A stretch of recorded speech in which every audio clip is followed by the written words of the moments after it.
Hello everybody, good afternoon and welcome to the United Stand. I'm Mark Goldbridge and we're live for Tottenham visit to Manchester United in a massive game for Manchester United as well. How are you feeling? I was feeling confident in the preview. I've got Rashford down to score.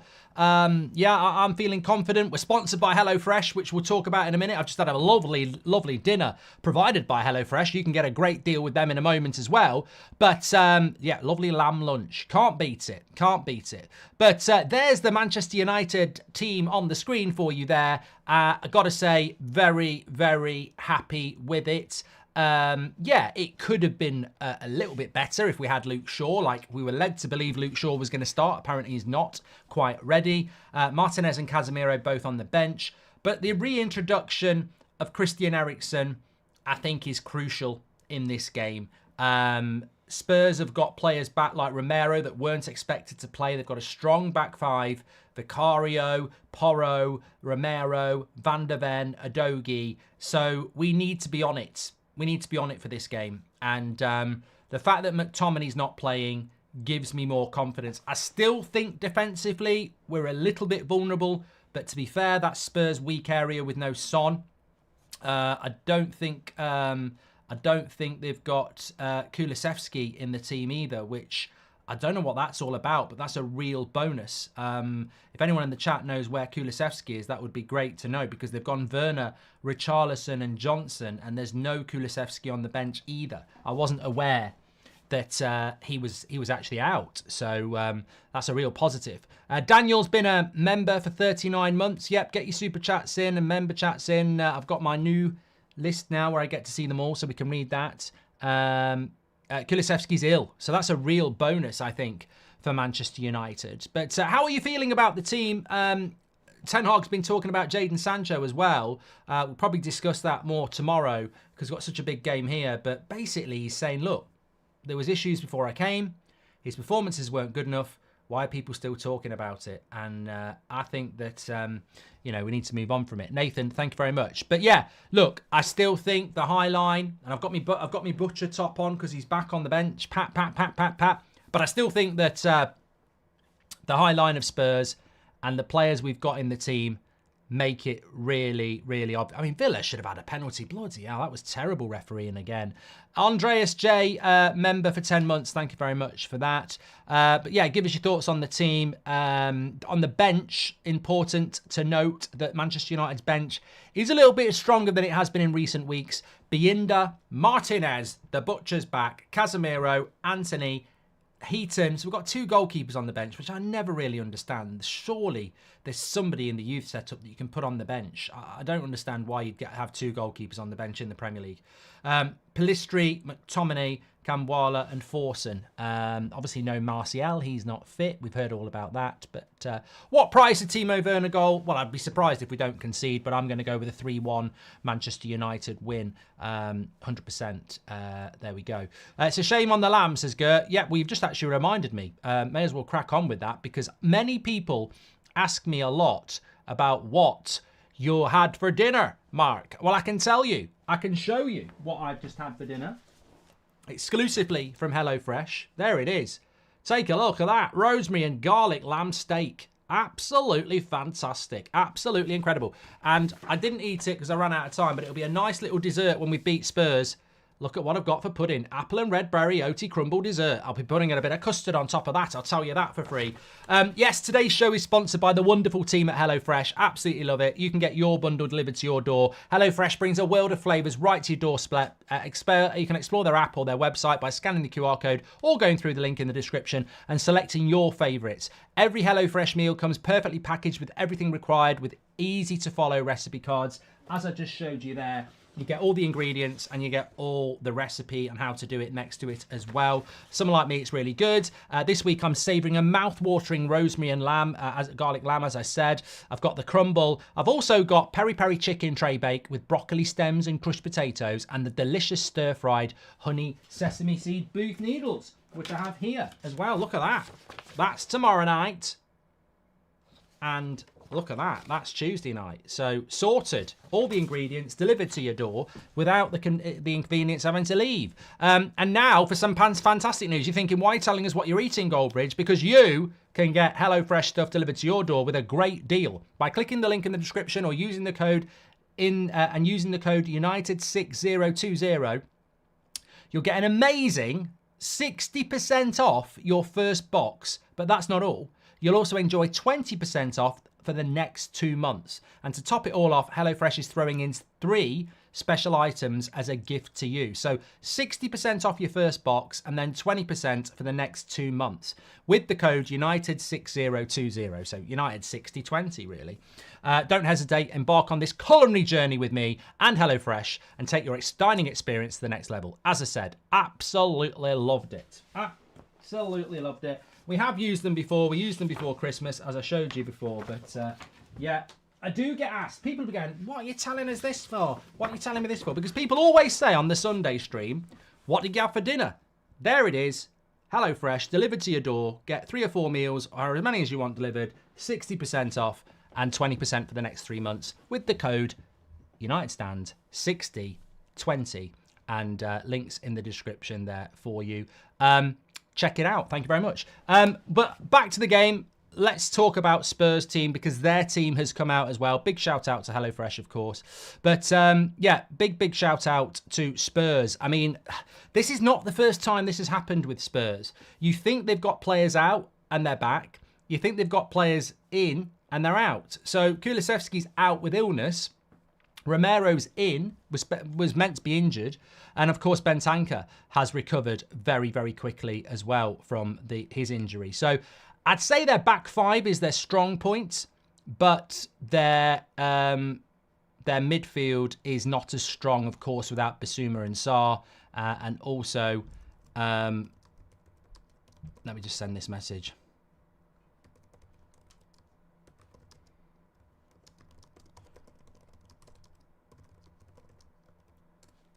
But yeah, it's an interesting thing for Spurs because as we go through their team, Timo Werner starts on the left, Richarlison up front, and Brennan Johnson. I don't think that front 3 is anywhere near the level of Son and Kulusevski, and I don't think the midfield 3 of Skip, Bentancur, and Højbjerg is anywhere near the 3 of the likes of Bissouma and Sarr. So we've got to win today. We've got to win today. The reason I did that video last night about could Ten Hag get the sack before the end of the season is what happens if Man United lose today with Sir Jim Radcliffe at the game is that Manchester United have 2 weeks before the next FA Cup game, which is a perfect slot of time to change the manager. Now, I don't think that would happen anyway if we lose, but what I'm saying is this next 2 weeks after this game would be the perfect slot of time if things go really badly.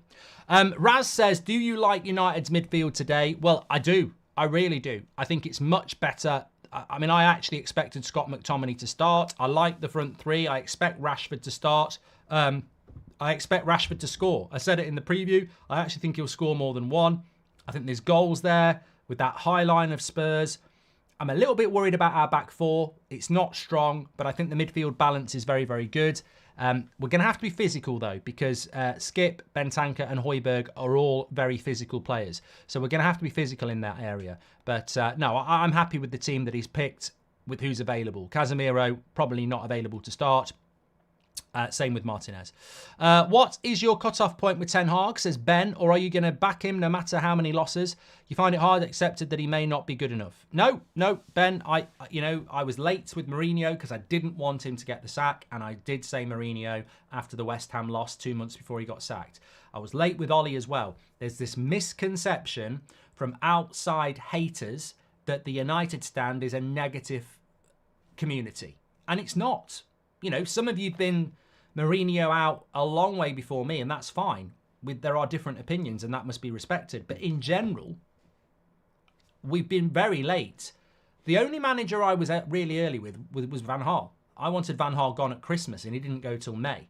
But Mourinho, Ollie was very late. And, you know, with Ten Hag, I don't think I'm close to saying he should get the sack because I am stubborn in the sense that I don't think sacking a manager works.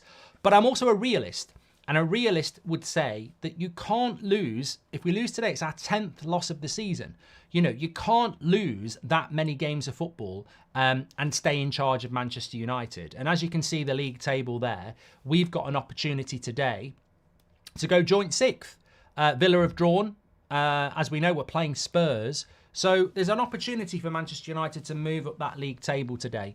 And we've certainly got to take advantage of that. We've certainly have. So I'm looking forward to it. But I'm not naive enough to say that, you know, we can't afford to keep losing. Would you rather have Eriksen or Bentancur? I do like Bentancur, United for life. I do like him, and I'd rather have him than Eriksen. Yeah. Let's remember early in the season when we played all right against Spurs, despite losing. We should have beaten Spurs at Spurs. Bruno missed an absolute sitter in the first half, and we should have had a penalty when Garnacho's shot was handled by Romero. But they won. You know, we've got to make sure we win today.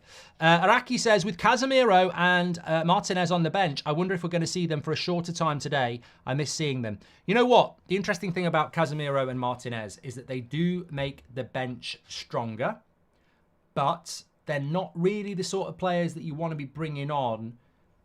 In what circumstances do you bring those players on? When you're comfortable.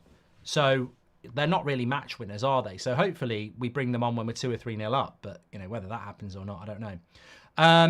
Let's have a look what other people are saying. Hi, Mark. Just had a HelloFresh. The rosemary and garlic gave me... okay, MZ. Don't know what you're talking about. That would have been the quickest delivery ever. Good day, Fresh. The Postacoglu version, says Nick P. Hello from Freshbridge, says Rudolph the Red. I hope you're doing well, mate. Not heard from you in ages, but thanks for being a member and supporting the channel. JR says, Mark, you're a good guy and I love the channel, but I'm rooting for the opposite team today, even though they are our rivals. 8th place feeling good right now, says JR. Oh, this Chelsea thing. Look, you're not going to catch me if we win today going sit down Chelsea. Like loads of Chelsea fans yesterday on That's Football were going, ha, we're above you. I think it's embarrassing for Chelsea fans to do that. I'm not going to celebrate being above Chelsea Cup. I want to be where Man City and Liverpool are. I don't give a shit about one-upmanship with Chelsea about being 8th. I hope we do win and I hope we are above them just to shut them up. But I don't know why they're celebrating it. I think we're fighting for the Conference League spot this season. Don't see us getting into the Europa League next season unless we win the FA Cup, says Jack.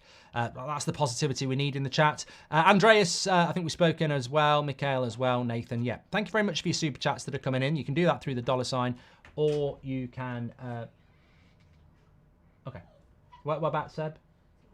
Okay. But yeah, it was... Yeah, it was good. Seb had a good game today. 5-5 draw, cracking game of football. They were losing 5-4 with 20 seconds to go. They got a late equalizer, but he wasn't on the pitch at the end because you have to rotate. But the team conceded 2 goals with him off the pitch, so you know there's lessons learnt there. I think I'm only joking. I'm not getting involved. I'm not the coach, and they do a great job. Kane is going in on Rasmus, says Robert. What a surprise! I don't get what Roy Keane's problem is. Check the passport probably because he seems to have a big problem. I just think he's a miserable git. I love Roy Keane. He's the greatest player I've ever loved at Manchester United. But I think Roy is a prime example of don't meet your heroes. And just because they were the hero on the pitch, don't kiss their arse off the pitch. Gary Neville's the same. Scholes is the same. I think they come out with opinions sometimes that... I mean, why would you go in on Rasmus when there's Marcus Rashford to have a pop at? I mean... I don't get it. But I hope Rasmus does score today. I'd absolutely love it. Hi, Mark. Please can you give my mum, Sally, a shout out. She's the best mother I could ask for and tuned into your show. Love to you and your family. What a lovely message from Alex there. And a big shout out to his mother. Big up Alex's mum. And Robert, if you could tell us what he said, it'd be probably helpful, actually. What do you think with Casemiro and Martinez will be back, says Ray. I think it's good that they're back, but we're going to have to do it without them at the start of this game. I reckon 5-0 Goat Brace. What you saying, Mark, says MZ. I don't. Do you reckon a Werner hat-trick today, says Robbo? No. No way Eric Ten Hag goes without having at least a run of games with his best team. Martinez and Casemiro are our most important players, says Mo. Yeah, I genuinely... I mean, we've not even spoken about Onana either, have we? I mean, Onana starts this game today, and he stayed in the team to not play for his country in the AFCON tomorrow. Yeah, I'd love. Darren Walton says, "Don't meet your heroes." I met Keano twice, and he's a gent. I'd love to meet Roy Keane. What I'm saying is, I don't have to agree with everything he says. The worst Roy Keane take I've ever heard, and I've got look. You've got worse Goldbridge takes. It's absolutely fine to get stuff wrong. We're not falling out about it. But the worst Roy Keane take I've ever heard was when Luke Shaw's leg was shattered, and he said it was a good tackle, and I just thought. I nearly threw up because that was the point where I realised ex-players that you love, you love them for what they did on the pitch. I just couldn't believe he said that. I couldn't believe it. It's one of the most horrific tackles. And they put that guy in the Europa League Team of the Week. I don't think he even got a yellow card. It was disgusting. And it could have ended Luke Shaw's career. So that was always one I remember. Said, missed too many but doesn't seem to care, says Robert. Right. Oh, well, I know Rasmus, and I will protect him because he's only 20 years of age. And I know for a fact that Rasmus Højlund cares about missing chances. I know for a fact that he overanalyzes everything. And I know for a fact that he wants to be a success at Manchester United. And I know for a fact also that, like many players at United, he's fully aware of the criticism that he's getting. So I'll say it again. I never understood why ex-Man United players immediately jumped on Anthony last season. And I don't understand why ex-Man United players are jumping on a 20-year-old in his first season at Manchester United.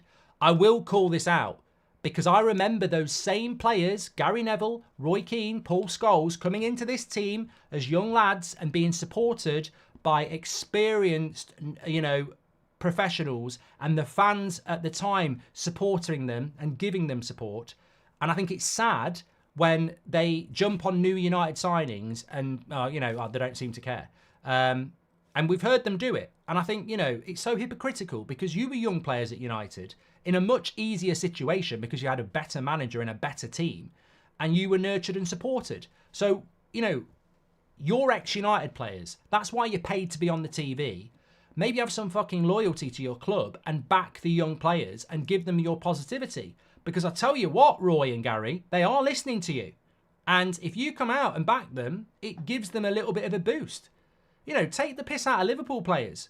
Give United players a bit of a boost. You might see a difference. I mean, Anthony literally said this in the interview a couple of months ago. He said, all this negativity I get from ex-players, if they actually gave me, they've never given me any encouragement. They've never given me any positivity. And if they did, it might help. And it's true. There's so much, I said this on the show this morning, there's so much negativity in the football club and in the ex-players. But why? What is it you want? What is it you want? Because we all skirt around the issue, but what is it you want? What is it you want to happen? Because I don't get it. It's almost like they've come indoctrinated into being negative. I want United to smash Spurs. I want us to build something. I'm bored. I'm bored of us being shit. I want us to be good. Hi, Mark from Australia. Garnacho is scoring a double today. Mark my words, says Jacob. I'm going Rashford for 2, so we'll see. Come on, United. We can beat Spurs, says Sonic. 2 prats on mainstream TV are discussing how United lost Onana to AFCON in this game. Thank God for the United stand, says Hiraki. I've been really optimistic about this game after watching the preview you did and do believe that Spurs' high line will play into our hands, says Jay. Look, we're getting really good as a community and, as fans at analysing games of football. I watched Man City play against Newcastle last night, and if you're on That's Football, you'll know what I was going to say. They played a midfield 3. And it was flat. And not one of those midfielders dropped to hold the midfield. And Foden operated in between their midfield and their defence and kept getting the ball all the time and wasted it. And I said, if Newcastle don't drop one of their midfielders deeper, when they bring De Bruyne on, he'll win the game. They didn't. They kept the flat midfield. De Bruyne operated in between the two, the defence and the midfield, scored a goal, created the chance, they won the game. Football fans are becoming more tactical. Football managers no longer have the, domination to just say, I know better than football fans. Football fans are analysing games a lot better. And I look at that Man United midfield, and we've seen it all season. We play with 1 holding midfielder and 2 pushing forward, and we get overwhelmed. That cannot happen today. And it can't happen anymore.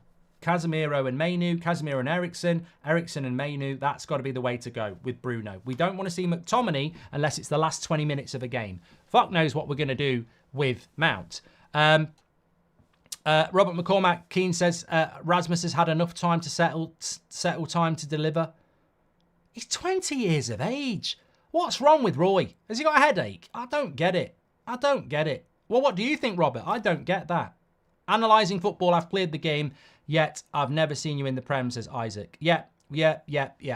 Great point by Isaac. Love to sit people down. So get comfy in your seat. Get yourself a cushion if you want. Get a hobnob, cup of tea. Let me sit Isaac down, who said, you can't analyse football if you've not played the game at the highest level. Okay.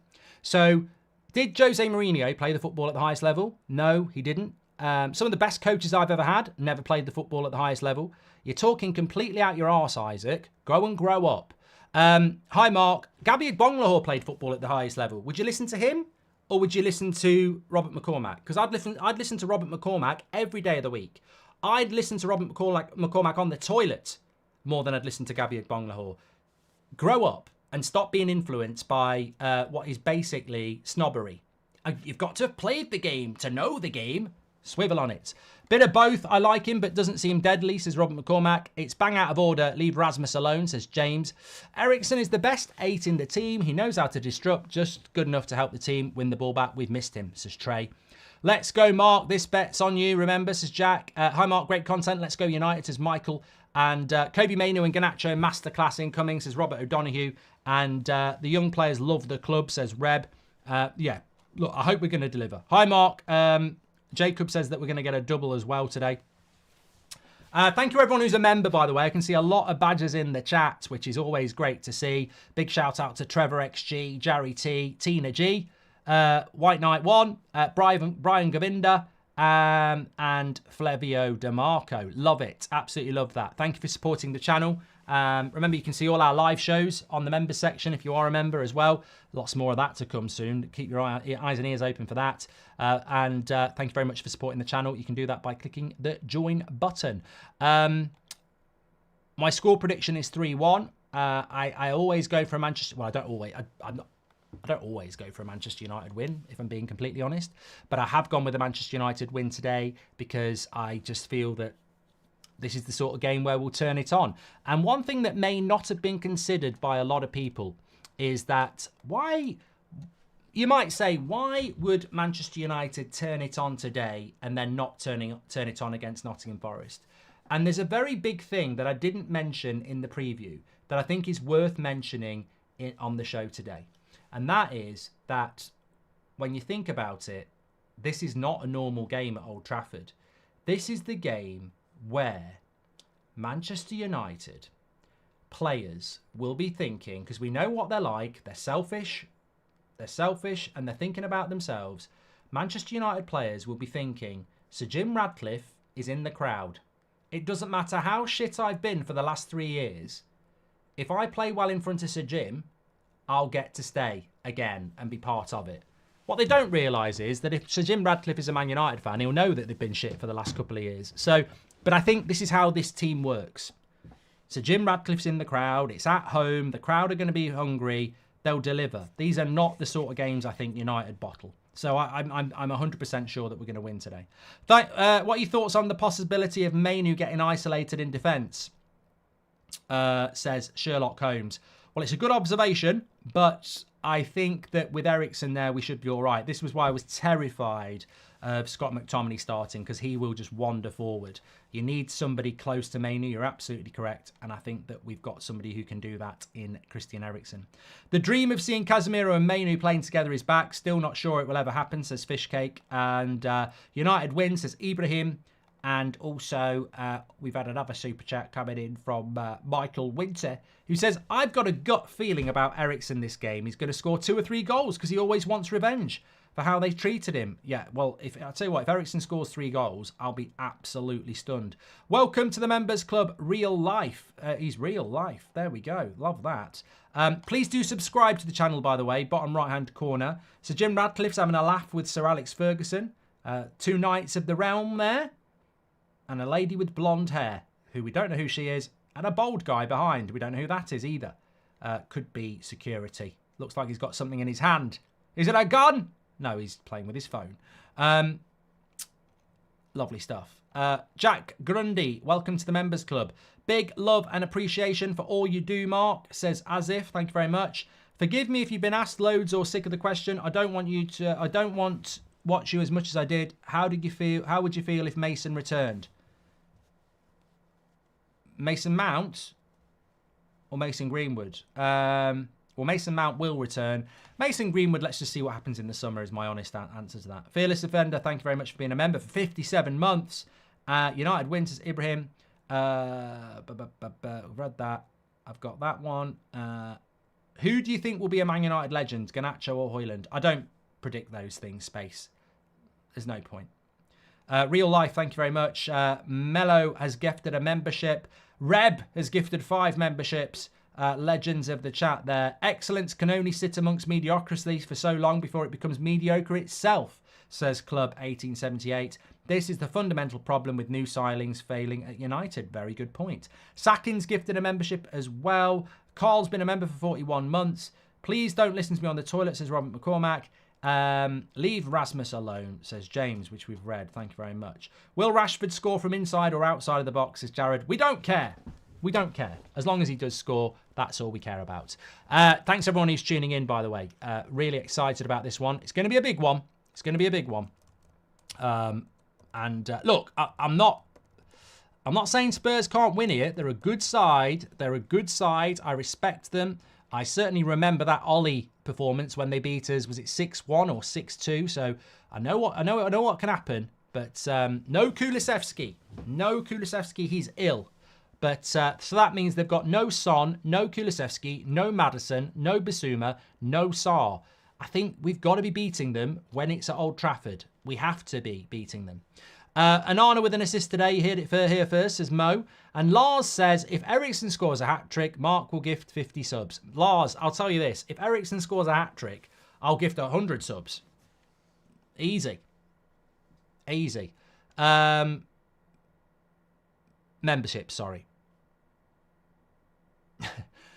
Clean sheet today, Mark, says Antonio. No, I don't fancy Man United for a clean sheet today, if I'm being completely honest. Often before United games, my mind drifts to terrible places, such as Timo redemption brace on his Premier League return. The banter would be remarkable, says Nick P. Well, let's also not forget that Ten Hag did want Werner. So, but look, you look at some of these players and the amount of chances they've had. We are like goldfish, aren't we? I was thinking about this afternoon. I expect Rashford to score and have a good game today. We are like goldfish, though, aren't we? We reset after every 5 or 6 games. They can be crap all season, but if they score in a game, they're brilliant again. We are gluttons for punishment, I feel. But today, the players have got to deliver. They've got to get a result. And I think they will, because I think there will be that motivation to do it in front of Sir Jim in a big game. I have a feeling Werner scores the winner today, says Thomas. Share that feeling with someone who gives a shit. I don't want to hear stuff like that on a United fan channel. Eriksen cuts jacket around kid. He's a legend. I thought you were going to say something else. Rashi hasn't had a really good game for a while, says Julius. I just think that these sort of games suit him. The first thing I would say, we're only a minute away from the start of this game. The first thing I would say in this game is to monitor Spurs. I can't see why Ainge would change his philosophy around high line. So watch that in the first few minutes. How is Big Ange plays his style regardless of the players, but Erik Ten Hag can't, says Sky Knight. Why couldn't Rangnick play the style he wanted to play? Let's open up the question, Sky Knight. What you're trying to say is that any manager should be able to get their players to play any style, which is complete and utter bollocks. If Pep Guardiola could get any player to play Pep ball, why does he go out buying 3 or 4 right backs before he gets the right one? Why does he buy 3 or 4 goalkeepers before he gets the right one? The fact is, Ange has been very fortunate that he's inherited a bunch of players that can play the style he wants to play. Rangnick never played the brand he invented at United. He tried it for half an hour and stopped. Unfortunately, we've collected a number of players that can't play possession-based football. So we can be very simplistic and say, well, if Ange can do it, why can't Ten Hag do it at United? But it's such a flawed argument, because if you can take any player and make them play a brand of football, the transfer market wouldn't exist. You just go and get cheap players from Preston and, you know, win the league. You have to have the players to do it. And if you've been watching United long enough, you'll know we can't do it. Reb, we have to pick up the runners. Thank you very much for that. Do you think Erik Ten Hag would be under serious pressure if we failed to turn up? Yes, Robert. I think if you lose this game of football, you're under massive pressure. Right, we're ready to go. I'm excited. I hope you're excited as well. Manchester United, here we go. United. It's Bruno to kick it off. It's a huge game at Old Trafford as Bruno Fernandes kicks the ball off, and we are ready to go in the Premier League for the first time in 2024. Has Onana decided not to go to the AFCON at all, says Connor? No, I think he's going to go tomorrow. Been a member for nearly 4 years. Best community ever, says the alien. And I hope 2024 brings you and your family great blessings. Glory, glory, Man United, says Fernando Perez. All I'll say is let's go, says Tumbleweed. And we've got to pick up those runners, says Reb. Okay. Well, here's Johnny Evans on the ball. Johnny Evans playing as the right-sided centre-back, which I think is interesting, considering Martinez will be back soon. That may be a tactical thing. But here's Rashford with his first opportunity. Look at all the red shirts in the box there. Wan-Bissaka playing at left back. What's going on here?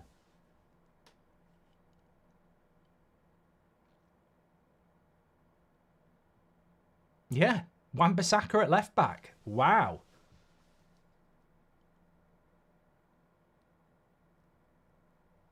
Don't know what that's all about. I mean, Varane and Wan-Bissaka have switched.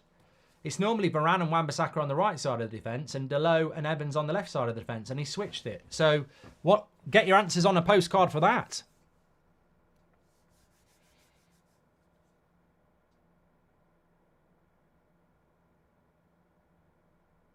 So, Werner is on the left-hand side, yeah.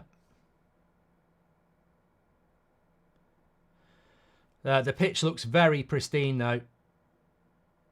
Very, very pristine. It's like a carpet. I've played on Old Trafford. It is like a carpet anyway, but it looks like it today. Yeah, Deleu's at right back. I know that, but I'm just saying he actually can play at left back. I don't think I've ever seen Wan-Bissaka play at left back.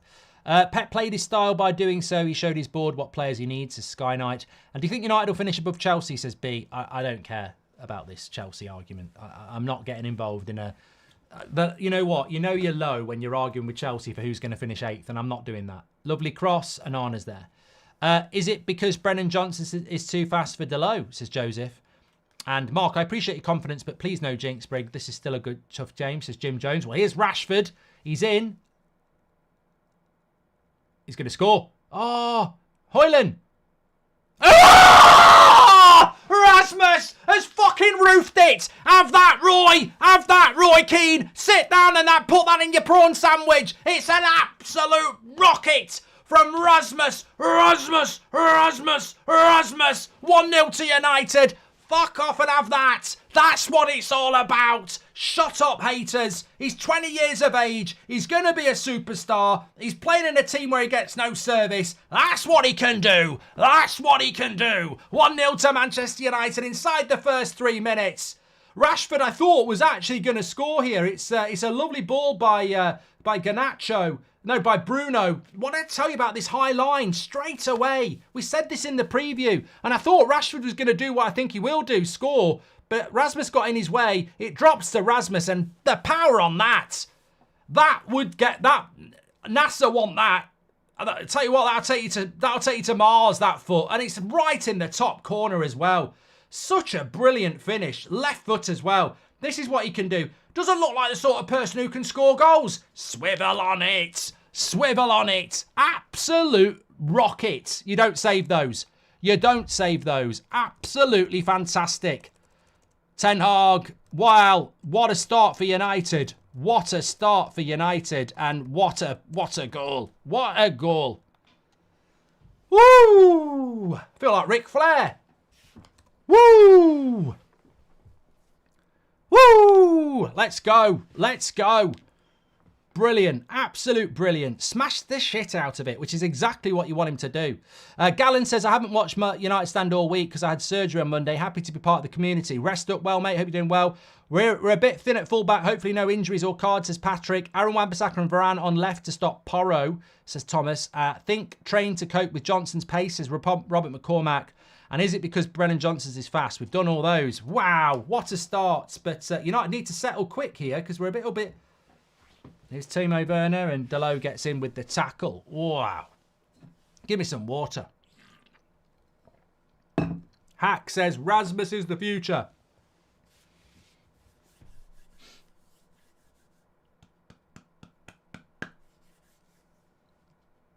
There you go, Bruno haters. Classic pass, says Paul. Look, if we're playing against Forest or anybody else, you don't get that sort of a chance.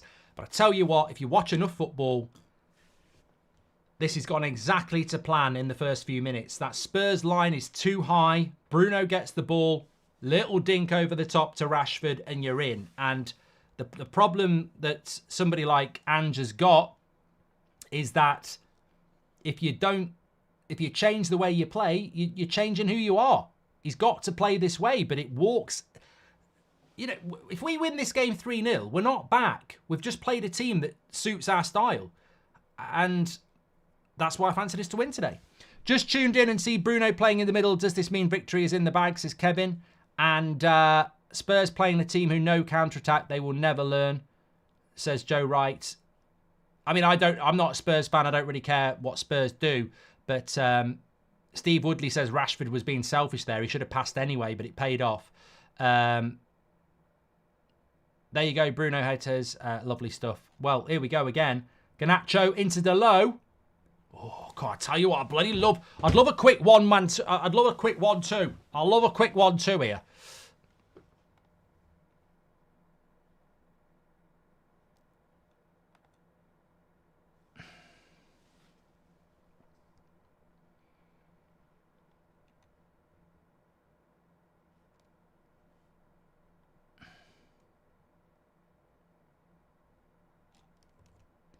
Corner to United. Brutos says Eric Ten Hag tactics are fire. Okay, I love Eric. I want him to do well, Brutos, but we're a counter-attacking team playing against a team who plays a high line. It ain't genius tactics yet. It's only 1-0. Anana puts pressure on the back line. Needs to change that. Slow to distribute as well, says Ricky.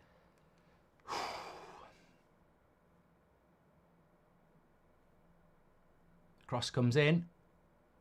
Rashford. Ooh. Not much power on it, but... You know what I want to see? This whole Sancho scenario buried. Maybe it's been getting in Rashford's head because it's his mate. Sancho's in Dortmund now. You can still be mates and not worry about a conflict of interest. Maybe we'll start to see a better Rashford now. Maybe we'll start to see a more settled squad. I don't think anybody's spoken about the impact that the Sancho situation has probably had on everybody. It could have a real positive impact on us now. I fucking love United. Come on. Come on. How can you tell me you don't love this? How can you tell me you don't love football, eh? Who are you? I love it. I love it. I love it when we're winning. I love it when we're doing well. I know we're only 7 minutes in, but this is what we moan for. This is what we crave for.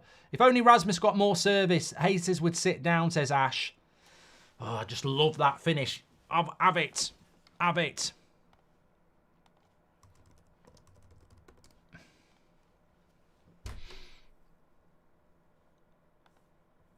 There we go again with Bruno. He's getting a lot of space. Oh, nearly.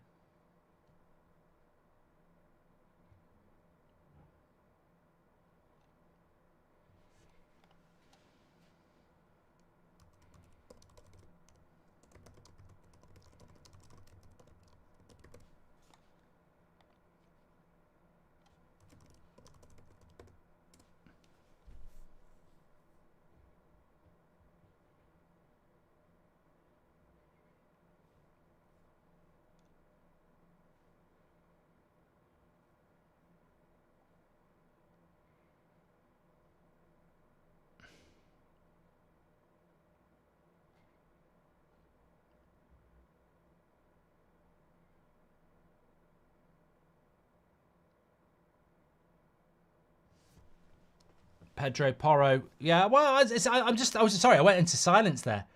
I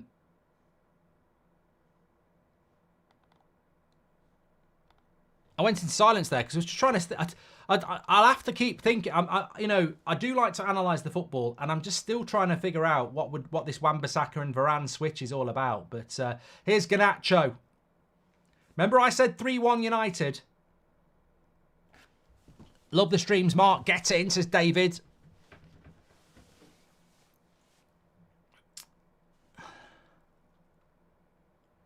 Please do subscribe to the channel, by the way. Bottom right-hand corner.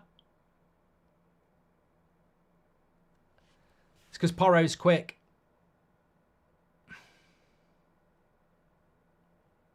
Well, here is Werner down the left-hand side. I'd have took Werner at Man United. I would have took him. I think it would have been a decent option to bring in. I think it would be a good deal for Spurs. But early days here, we've not really seen what Spurs are all about yet. Werner on the back post. I tell you what, a little flick of a header by Johnny Evans. This is going in. Johnny Evans is having a word with Delo here, but this is symptomatic of United. Look, you can't leave a guy on the back post like that. Happens all the time at United. It's a good header by Timo Werner. I think Onana would have saved it anyway, but Johnny Evans just making sure. But back post again, says CT80. Absolutely spot on. Right, corner to Spurs here. Cross comes in. Off the line by Delo. Be careful. Be careful. United on crosses again. Dracula FC.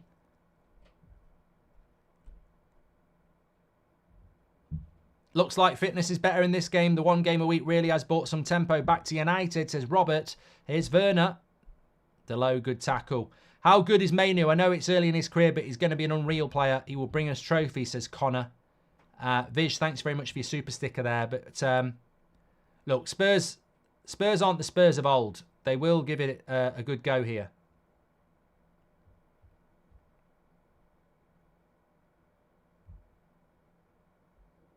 Let's have a look at this header. I mean, who's marking Bentancur there? Look, to me, that looks like a free header. It's just, who's marking him? What do we do? I know we're winning 1-0, but 1-0 can be 1-1, 2-1 down. Like, what do we do on crosses? What are we doing? Is it for the last few years, do we just not bother? Oh, it's only a corner. Like, what are we doing? That's better. Wan-Bissaka wins it. Go on, go on, go on. Someone put a tackle in. Offside. Good, good, good. We're panicking, Lee. We're panicking. Oh, lovely stuff. Lovely stuff. 1-0 to United then. Rasmus with an absolute rocket. Chelsea fans, can we just have a look at this? I mean, look, it might not stay like this, but if anything to banter those Pratt Chelsea fans yesterday. Oh, we're above United. We're above United. I told you. You're not above United because we haven't played as many games as you yet. If we win this today, we're 3 points ahead of you, you bloody Prats. You're embarrassing your own fan base. Long way to go. Nice ball by Onana to Garnacho. Up against the Dogi. He's away. He's away. And Adogi gets back in on him. But it was a strong tackle. And Garnacho's gone down here. It's one of those tackles where you can get the ball and the man. Look. And he made sure about that. Could be a... Hopefully he gets up. Yeah, he's up. He's up. We're in London, aren't we? No, we're not. We're not in London. We're in Manchester. And we want decisions going our way. Good cross by Ericsson. No, doesn't beat the first man, which was a regular feature of his lovely play by Mainu there. Sends Skip into a skip. Made him look rubbish.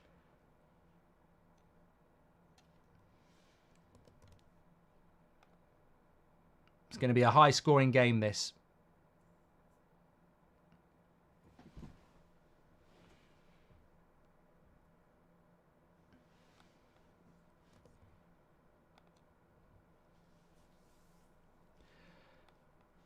How does it feel to be on top of the world? I'm just going to enjoy it as long as it lasts. Because we very rarely get a good start in a game. And what are the stats saying actually so far? Let's have a quick look. Remember, our stats carousel is sponsored by OneFootball. You can download that for free through the QR code in the top right-hand corner. So look, Spurs actually shading it with possession and shots at the moment. But we have scored that early goal, so you know, and we are going to counter-attack. We'd be stupid to not counter-attack against Spurs, who are better on the ball than us. Good play by Wan-Bissaka there. But if we can, I mean, it's a long way to go. But if we can get a win today against a good Spurs side, and then you've got people like Martinez to come back and Casemiro to come back, it might just give us a bit of a boost. But as I say, long, long way to go. Here's Rashford. Skips past his man. Oh, good play by Rashford. That's good. He's looking invigorated as well.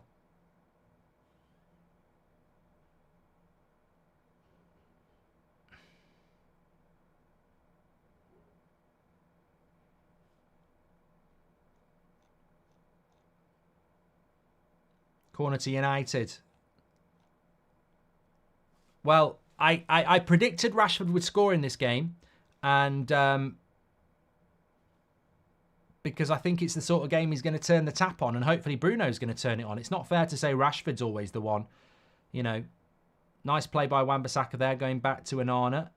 Is it a good kick? It's a lovely kick to Bruno. And Spurs will clear that.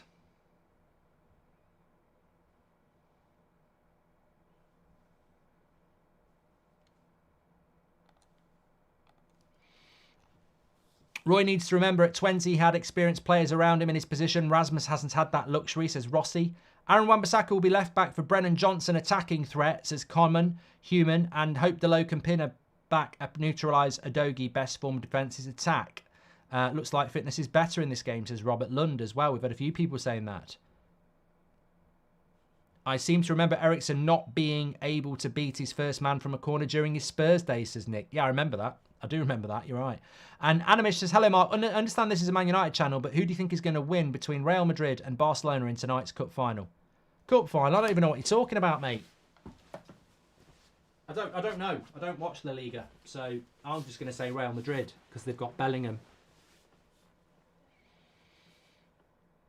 Stephen says United are going to lose because they're awful. Swivel on it, Stephen.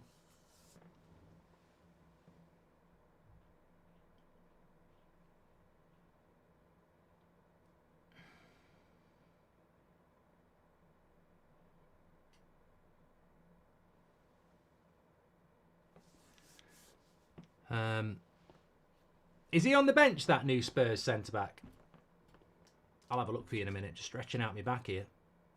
I'm not praying. I'm actually just stretching. You know, a bit like, you know, when you're going to take a rugby kick. I think United need a bit of a... I will say this. I'm watching the game avidly like you lot. And I do think that Spurs are in the ascendancy at the moment. I feel like United need to get hold of this game.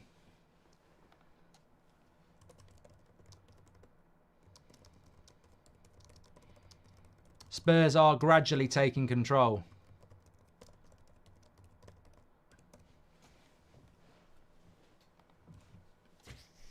Yeah, he's on the bench, that Dragusin, for Spurs. They've got Dragusin, Gill, Emerson Royale, Forster, Austin, Santiago, Donnelly and Dorrington. I mean, their bench is shit. Yeah, their bench is shit, Spurs. Oh, God! Another cross! Bloody Dracula FC! What are we doing on the training ground? What are we doing on set pieces? It's bloody embarrassing. You can't play at the highest level if you can't deal with crosses. We just can't deal with crosses. Fuck off, Richarlison. Knobhead. I hate your celebration. It's just ridiculous. And I tell you what, I do think the keeper should come for this. It's right in the 6-yard box, dead central. Why is the keeper not coming for that? That goal with Onana in it should be sponsored by Pornhub. It should say it on the crossbar. Because we let so many balls in our goal. It's ridiculous. That's a keeper. The keeper's got to come for that. I'm sorry.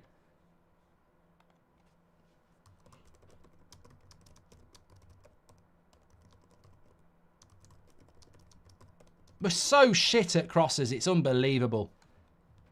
See, all that good work done in because we can't defend set pieces. No, I'm sorry. I don't care. I mean, I'll ask Ben Foster tomorrow, but that's dead centre in the 6-yard box. It's travelling from the corner spot. You know Alisson's coming for that. You know Edison's coming for that. You know a keeper's coming for that.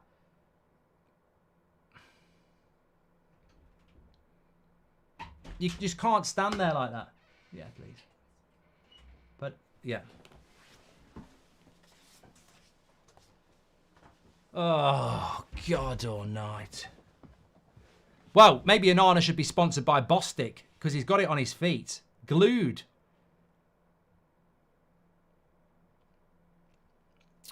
But look, you know what? Actually, as well, my first reaction, Robert McCormack says that's why you pick McTominay. You can't do that, Robert. You can't pick somebody because they're tall. It's not good enough. It's not good enough. You know, you need a goalkeeper. If you're struggling for height in the box, your goalkeeper's got to be a high claimer. But I'd literally just tweeted before that Spurs goal, we need to switch on because Spurs are gradually coming back into the game. But I tell you now, it's abysmal. It's abysmal how many goals we concede from crosses. And even before that goal, they'd had 2 headers on goal cleared off the line. Johnny Evans, well, it wasn't quite on the line, but Delo. It's not an accident. We're disgustingly bad at dealing with set pieces and crosses into the box. And the thing is, look, De Gea wasn't great at coming for crosses. I'm not going down that road anymore. De Gea's gone. You could say the same about De Gea. But we haven't got De Gea anymore. De Gea wasn't great at coming for crosses. I'm not lamenting going, I wish we had De Gea.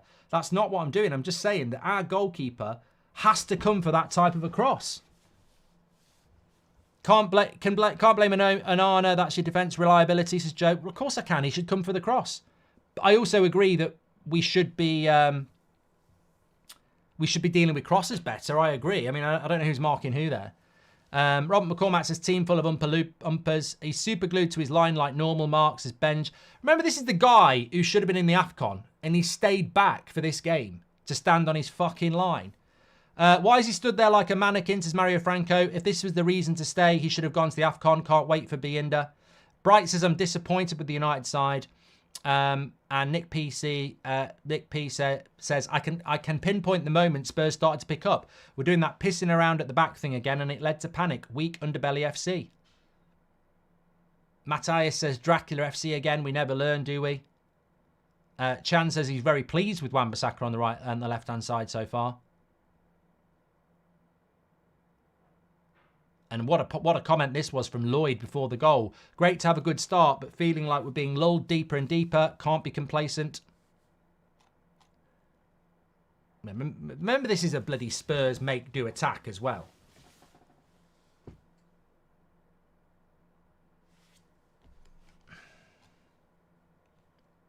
We need a new set-piece coach, says Jim Jones. Cameroon will be dreading Onana joining them. Suarez says 6'6" Bienda is coming for that mark. Alexander says, would Bienda save it? I don't know. United are chasing shadows, says Sherlock Holmes. Spurs are playing much better.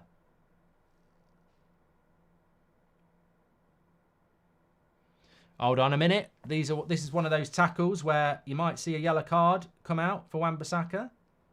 Yeah.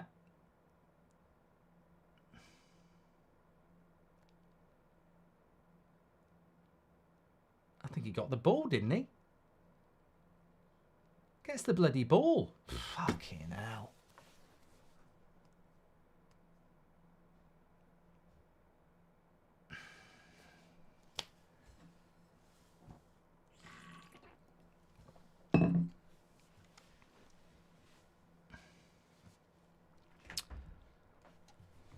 Oh, thank you very much.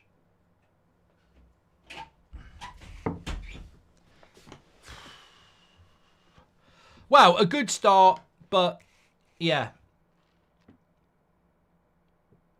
Typical. Can't defend crosses. I can't believe it. Another cross comes in. Offside. When I played and we were defending a corner, we're taught to attack the ball just like an attacker, says Brian. Kareem, thank you very much for your that there. I don't know what's going on. Bentancur has been booked for dissent here. I'd have a moan too, mate, because that's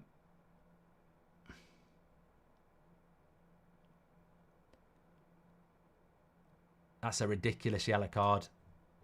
That is a ridiculous yellow card for Bentancur. Even as a United fan, that's ridiculous.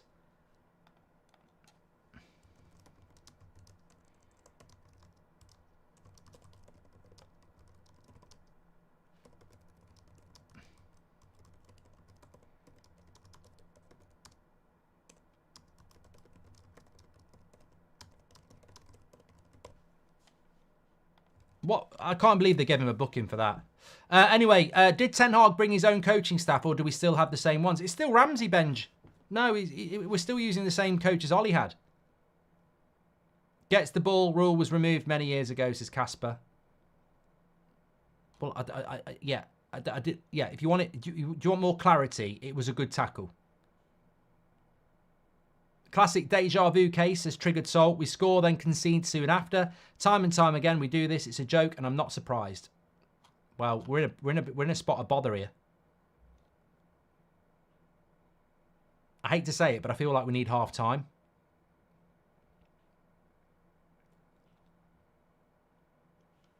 Would you give Onana another season, or have you seen enough to get rid and replace him, says Mitchell? No, I mean, look, I didn't actually think Onana was at fault for that goal. I was too angry about the cross. So, first of all, I've got to be honest and say, I didn't initially think Onana was at fault. I was just angry that we conceded from another cross.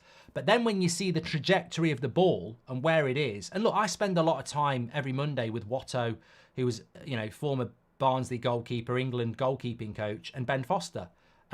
So I listen to them a lot, and I've learnt a lot. And that ball, it's not looping high. It's coming at a safe trajectory that you can predict, and it's on his 6-yard box. I feel he's got to come and get it.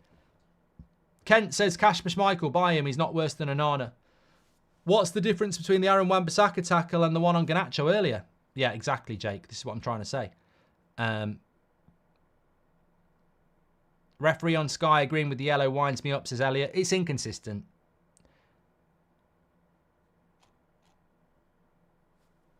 We need to get a bit of possession here. As Cliff said, Rashford's holding on to the ball a little bit too much here. Half an hour gone, 1-1.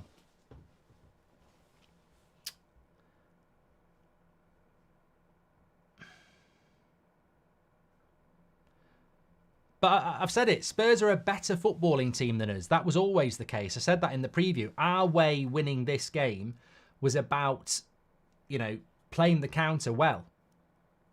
We can't go toe-to-toe with Spurs, but we can exploit their high line, and that's what we've got to try and do. I missed De Gea. Thanks Ten Hag, says Connor. Game plan has defended to long balls from the back, says DJ. We're shit at set pieces because we don't watch the ball. We watch opposition watch the ball rather than watch the ball ourselves and get our head on it first, as Baggers.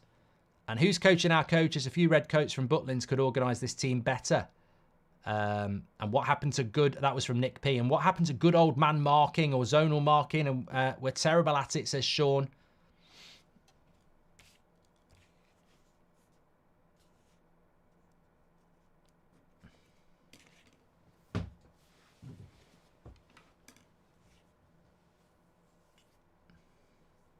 I'd like to know the stats on how many times Rashford loses the ball every game, says Darry. You can get that. I can tell you that. You can get it on OneFootball. Check it out. Links in the description. Scan the QR code. Let's have a look at the stats, actually, because it was about 50-50. Oh, God, it's going up. It's going up like my blood pressure. Look at that. It's going up. We concede 1-1, and Spurs are actually taking control. Look at this. 57% possession, 6 shots to 2, 3 shots on target to 1. This is worrying here. It's very worrying here. There is a theme going on. Neil says Rashford's too greedy, pass the ball. No Filter Patriot says, Hypocrite Bridge, you say Ten Hag can call out the players, but when Jose did it, get him out, you said Ten Hag is in over his head, he can't manage a club. Oh, I didn't know we were back in 2018, you twat. I seem to recall for the last 6 months I've been saying I wish we didn't get rid of Mourinho because he was right. Here's the ball over the top to Rashford. This is what's going to work. Cross it first time. Cross it first time. Don't take a fucking touch to cross it with your left foot. Cross it first time. This is how you win the game. It's long ball, but it's Rashford. He's got to hit that first time. Nah, as soon as you take a touch, it's over. And he crosses it with his left foot anyway. Here he is. Wan-Bissaka. Corner.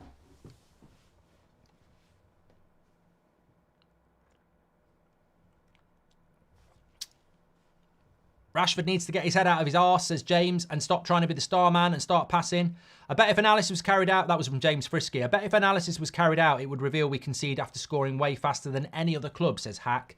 And I feel that half-time could either revitalise us or introduce complacency, says Triggered Salt. Well, I'd like half-time because if Casemiro and Martinez are on the bench, you've got to give them 45 minutes.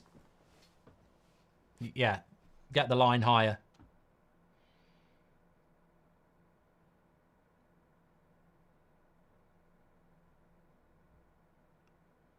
That's a lovely ball by Eriksen into Garnacho. He's got it in the box. He needs some help. You're never going to get a penalty for that. You're never going to get a penalty for that. You get a foul for it outside the box, but you're never going to get a penalty for that. Erik Ten Hag could actually implement a system of play if he got rid of Bruno and Rashford. Can't stand these glorified Everton players, says Julian. Rashford is the most crap team player we have, says 2LPC. Well, here he is.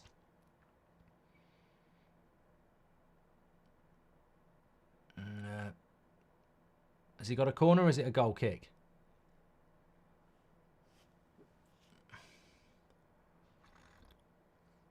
I don't think this is a penalty on Garnacho. I think it's a foul outside the box. But I don't think you get them. I reckon Rashi is too much in his own head, not working on instinct, says Lee. Yeah, you're never going to get a penalty for that. As I said, outside the box, they'll give the foul. Inside the box, they won't give the penalty. It's a foul, but it's what you call too soft to give a penalty.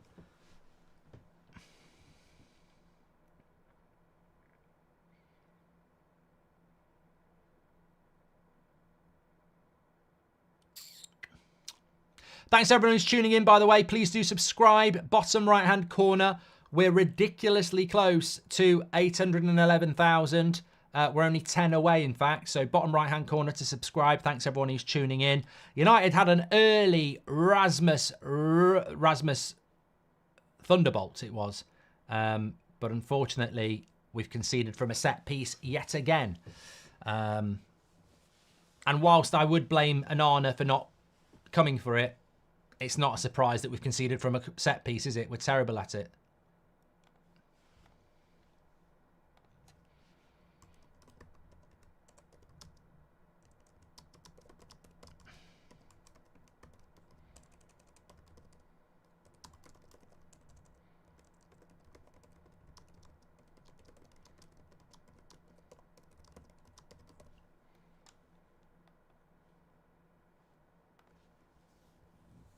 Look at Rashford here.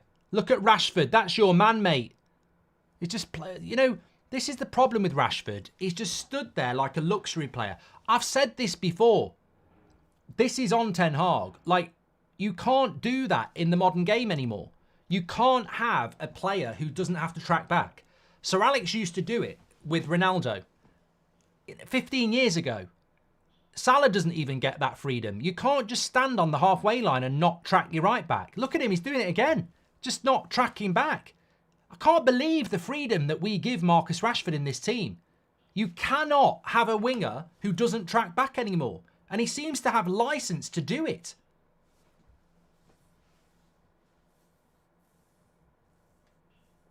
I think it's a penalty. I mean, if you want to do a poll on it, it's a foul. No, Gron says, you say it's not a penalty and then you tweet that it's a penalty. You don't fucking listen, mate, do you? I said you never get them given because it's too soft to give it.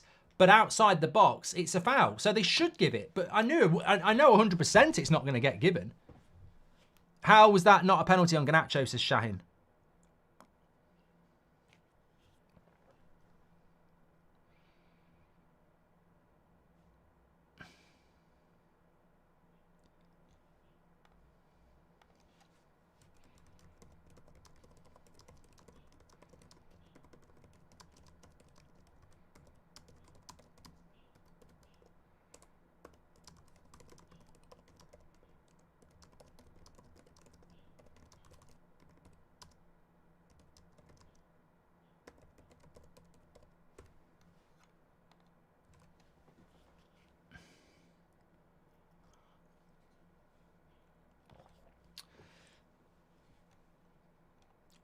Love the videos, Mark. They always give me a great laugh on my bad days. Appreciate everything you do, says Joseph. Thanks, Joseph. They're double teaming Rashford when he goes forward because they know Aaron Wan-Bissaka can't offer anything in attack, says Robble.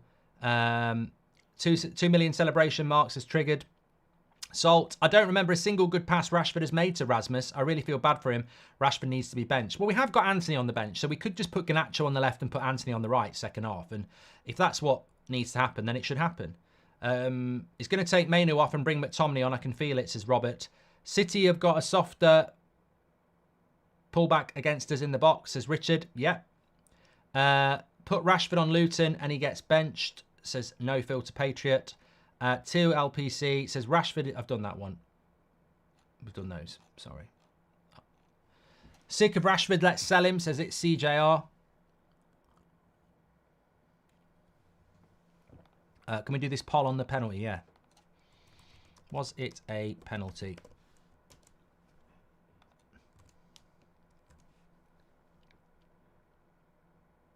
Demo says Ten Hag worships Rashford. Well, you know, if he wants to give a winger freedom to pick and choose when he tracks his fullback, then he'll lose his job. If he wants to back a player that's been very below average all season, then he's going to lose his job, isn't he? He's got Pellistri, he's got Anthony, he could try something else. So I've got no sympathy for Ten Hag if that's how he feels. If you could bring one legend back for United, who would you bring back, says Jonesy? I'd just stick Roy Keane in the midfield because you get a great player and a captain. Jeff says, that was a penalty by the standard that was used when they gave a penalty to Rodri against us. Thanks for all you do, says Jeff. 100%. 100%.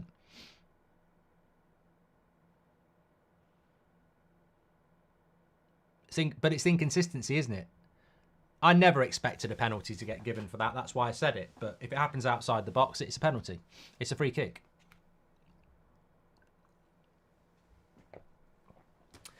United have gone and done what they always do, though. Like, we started off well, we scored a goal, and now it's hard work, and we're starting to give up.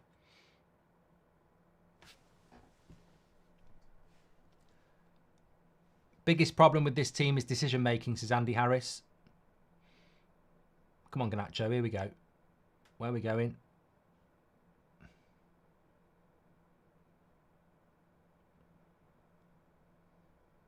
Right, here's Rashford. Come on, attack the space, Rashford. Come on.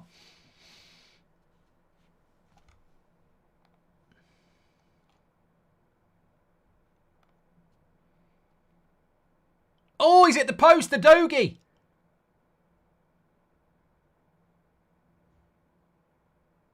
Oh, that's the wrong choice there by Rasmus. Garnacho was the pass.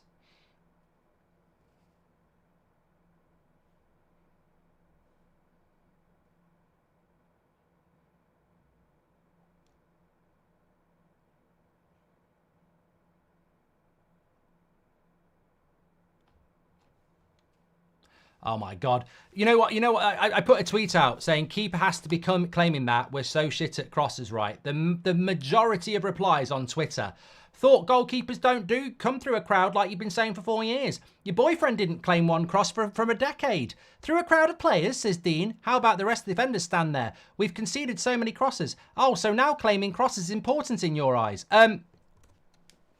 These people will drag this football club down with their player FC bullshit. So basically, Onana's not at fault now because De Gea wasn't good at crosses either. I mean, they wanted rid. Rashford! 2-1! I fucking told you! I told you, Rashford scores. What did I say? What did I say? I said Rashford scores today at least one goal. Well, he scored one goal in the 39th minute. Brilliant play in the box. I think it's Rasmus who sets it up, and Rashford passes it in to the bottom corner. United 2-1 up. Big goal. Big goal. Probably a little bit against the runner play. But I told you, that's exactly what I expected to happen. Let's watch it back because I did miss the build-up. It's actually Johnny Evans coming into his own half. Rasmus looking to do the build-up play. Bruno gets it out to Rashford. Rashford actually plays the pass, gets the one. I tell you, see, this is what happens when you pass. This is what happens when you pass. Rashford thinks about shooting, gets the 1-2. Lovely play between Rasmus and Rashford there. And I really hope this makes Rashford pass a bit more. It's a lovely finish into the bottom corner. But the amazing thing about that is you can see him thinking about shooting. And he actually, for the first time in his career, plays a fucking pass, it seems. Gets it back from Rasmus and gets a better shot on goal. We've been talking about this for 8 months. Play the pass, you might get a better chance. Brilliant play. Brilliant play. And we need to see that more. He's got to switch on here. He does it himself. Pass the fucking ball. You might get it back in a better place. There's Rooney and that's Martial.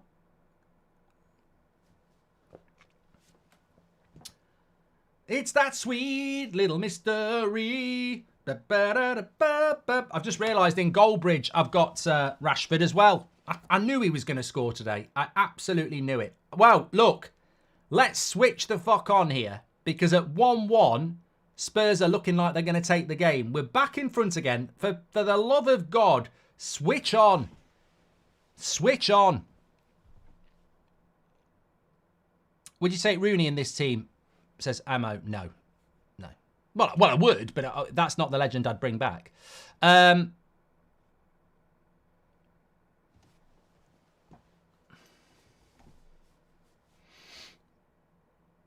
Let's just get through to half-time here and keep in front. I'll catch up with your super chats in a minute. Thanks, everybody who's getting involved. You can do that through the $sign. See what happened, Mark, says JJ. Rashford passed to ice. They didn't mark him, and then he got a chance to shoot. How simple. That was lovely. Need more. Come on, United, says Jay. Exactly.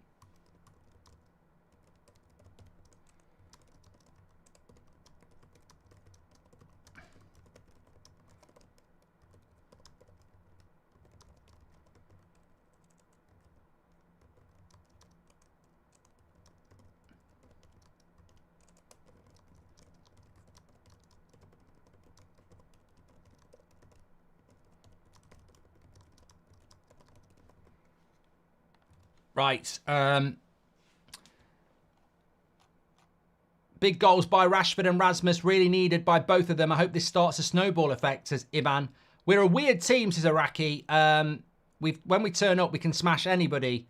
When we are lethargic, we're horrible. Yeah. Here's Rasmus. He's going to find Rashford again. He's going to score 2 goals. I told you. Oh, why didn't you cross it again? Bad decision. Bad decision. Bad decision. That was a great chance.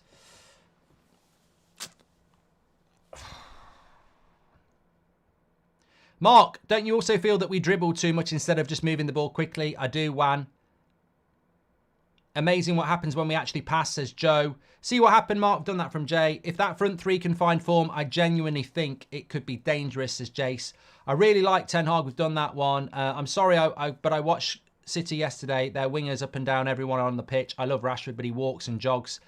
Needs to work harder, says Sean. Seriously, how anti-United is Gary Neville, says David. Yeah, I don't think Neville deep down wants Ten Hag to do well for some reason. I don't know. Mike Mainoo's doing everything wrong this game, says HJJ. And if team offered 60 million for Marcus, would you take it, says Paul? I wouldn't, personally, no. I don't get why Wan-Bissaka and Varane are on the opposite side, says Mohammed. Subal says it should have been a penalty. He was holding on to Garnacho. And hopefully Sir Jim sees the players are the problem, says Lesady. Pete the Meat says, at the game, Rashford is even worse than the cameras make out. Sell, sell, sell. Well, here's Werner on the break up against Delo. It's a 1v1. Delo's got to do better there. I mean, he's going like that at the Stretford end, but you've got to do better, Delo. He's got a shot on goal. A better player scores this.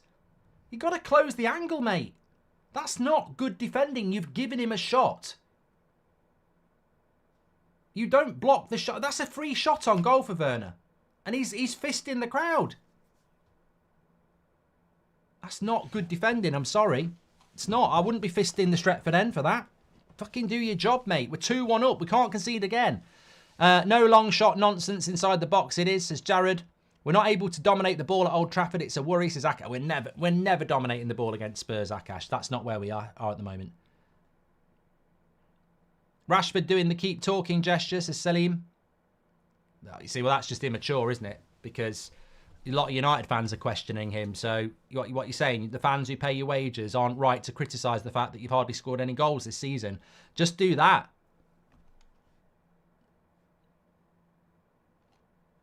This is the trouble with Man United players. Like, they do one good thing and they're back. You know, mentality's so fucking weak.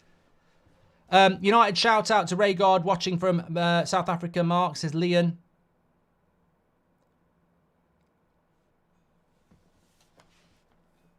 Well, we're nearly at half time here. The game has absolutely flown by, hasn't it? Absolutely flown by. I think you've got to get tighter on Werner there. Tighter. Yeah, going back to what we were saying about Onana and we scored. He's got to come for that cross. I don't know why so many people are in my mentions on Twitter talking about David De Gea coming for crosses. I always said De Gea wasn't great at crosses, but De Gea's not here anymore. You said get rid of De Gea. We've got rid of De Gea. And we've got another goalkeeper who can't come for crosses. I don't know what your point is. You wanted rid of De Gea, and now he's gone. And we've got another goalkeeper that can't come for crosses. So what you're saying, De Gea was shit at coming for crosses, and because he was shit at coming for crosses, we should accept Onana's shit at coming for crosses. It costs us a fucking goal, lads and ladies. And they've got another corner here. He's a fucking goalkeeper. He's got two things on the end of his wrists called hands. Come and get the fucking ball. Because if he had, we'd be 2-0 up. I don't know why people are bringing De Gea into it. It's got nothing to do with De Gea. De Gea's gone. He's not here anymore. And he wasn't very good at crosses. You're right. Anyway, fingers crossed. Cross coming in. So he's got to come for that again. Fucking come for it. For God's sake. It's right on the 6-yard box. Come for the fucking cross, mate. What is he doing?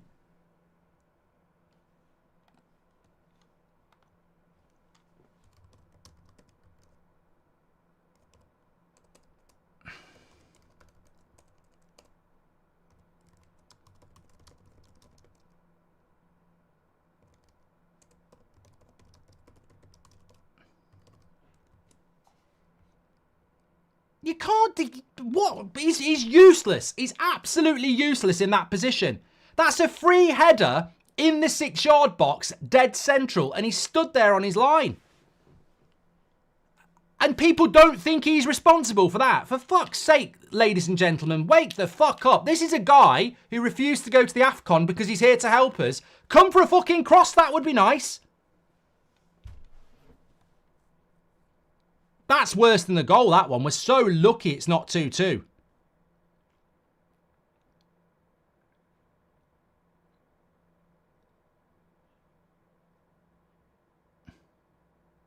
What's he booking Rasmus for here? This ref's a shithouse. This ref's a shithouse. Mate, you're shit at your job. You're shit at your job. What is it? Descent day? Fucking book a City player, you prick. Fuck off. That's what I'd be saying if I was on the pitch. Go and fucking do one, you knobhead. Your fucking job's worth. Fuck off. I'm going to get booked now. Send me off. Knobhead. Absolute knobhead. Fuck off. Can't be arsed with it. It's always United players that get booked for dissent and stuff, isn't it? Never a fucking City player. Anyway.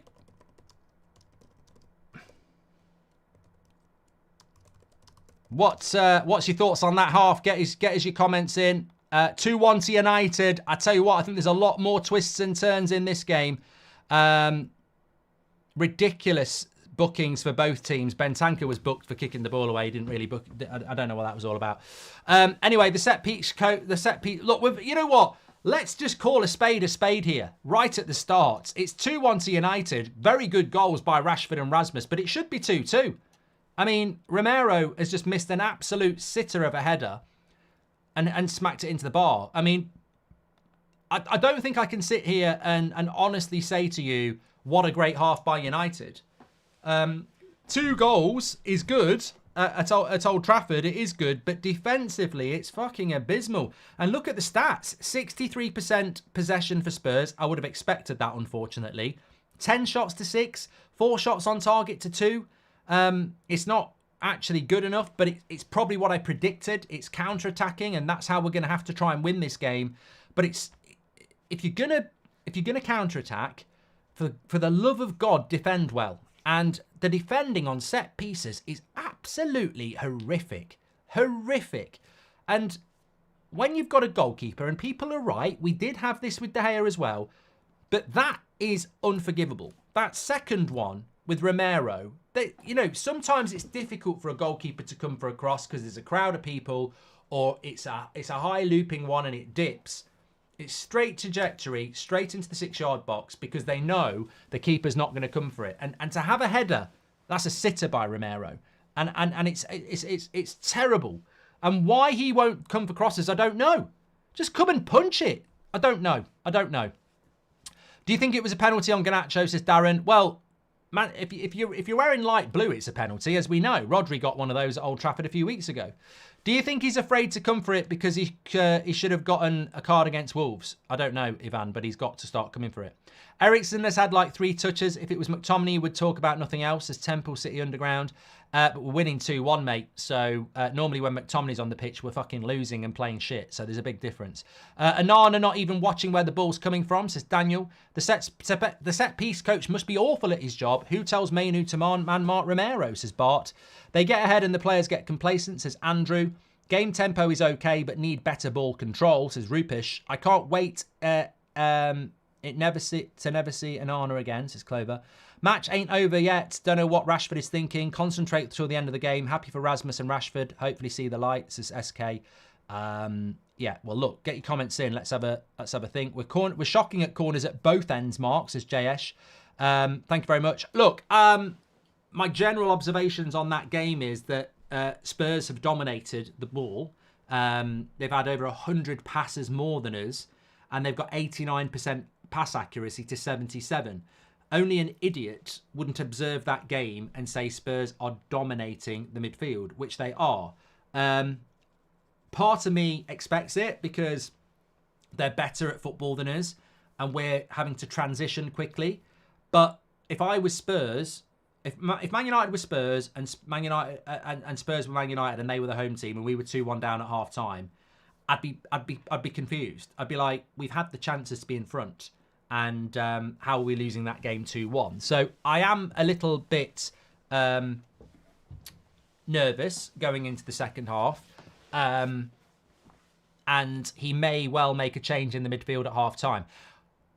My thing would be Casemiro is good in the air and on the bench. So surely you bring Casemiro on for Mainu or Eriksen. That to me is the obvious substitute, because why put Martinez and Casemiro on the bench if they can't actually play?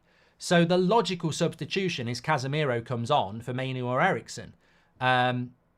Take your pick on which, because he's tall and he's on the bench. So I would bring Casemiro on. I think it's the most logical thing in the world to do.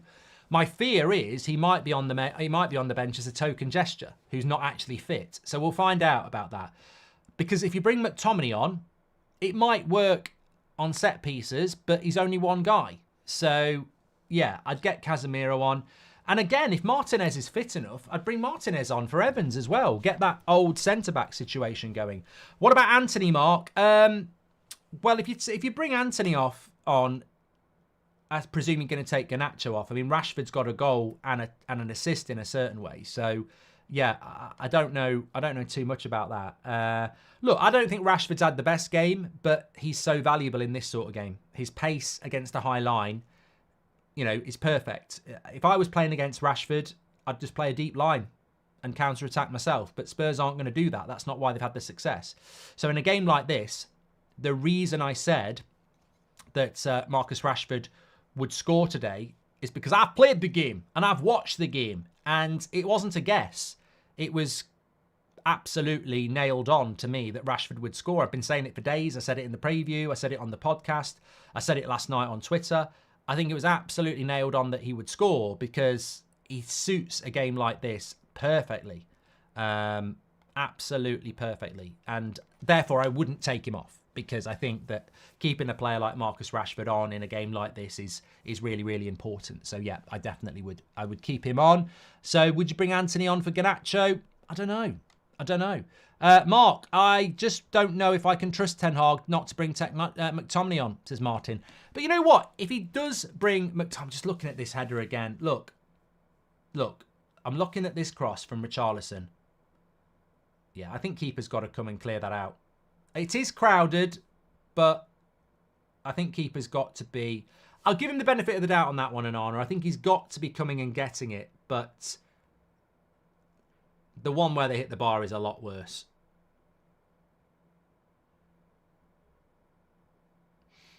Just watching the second goal for us back.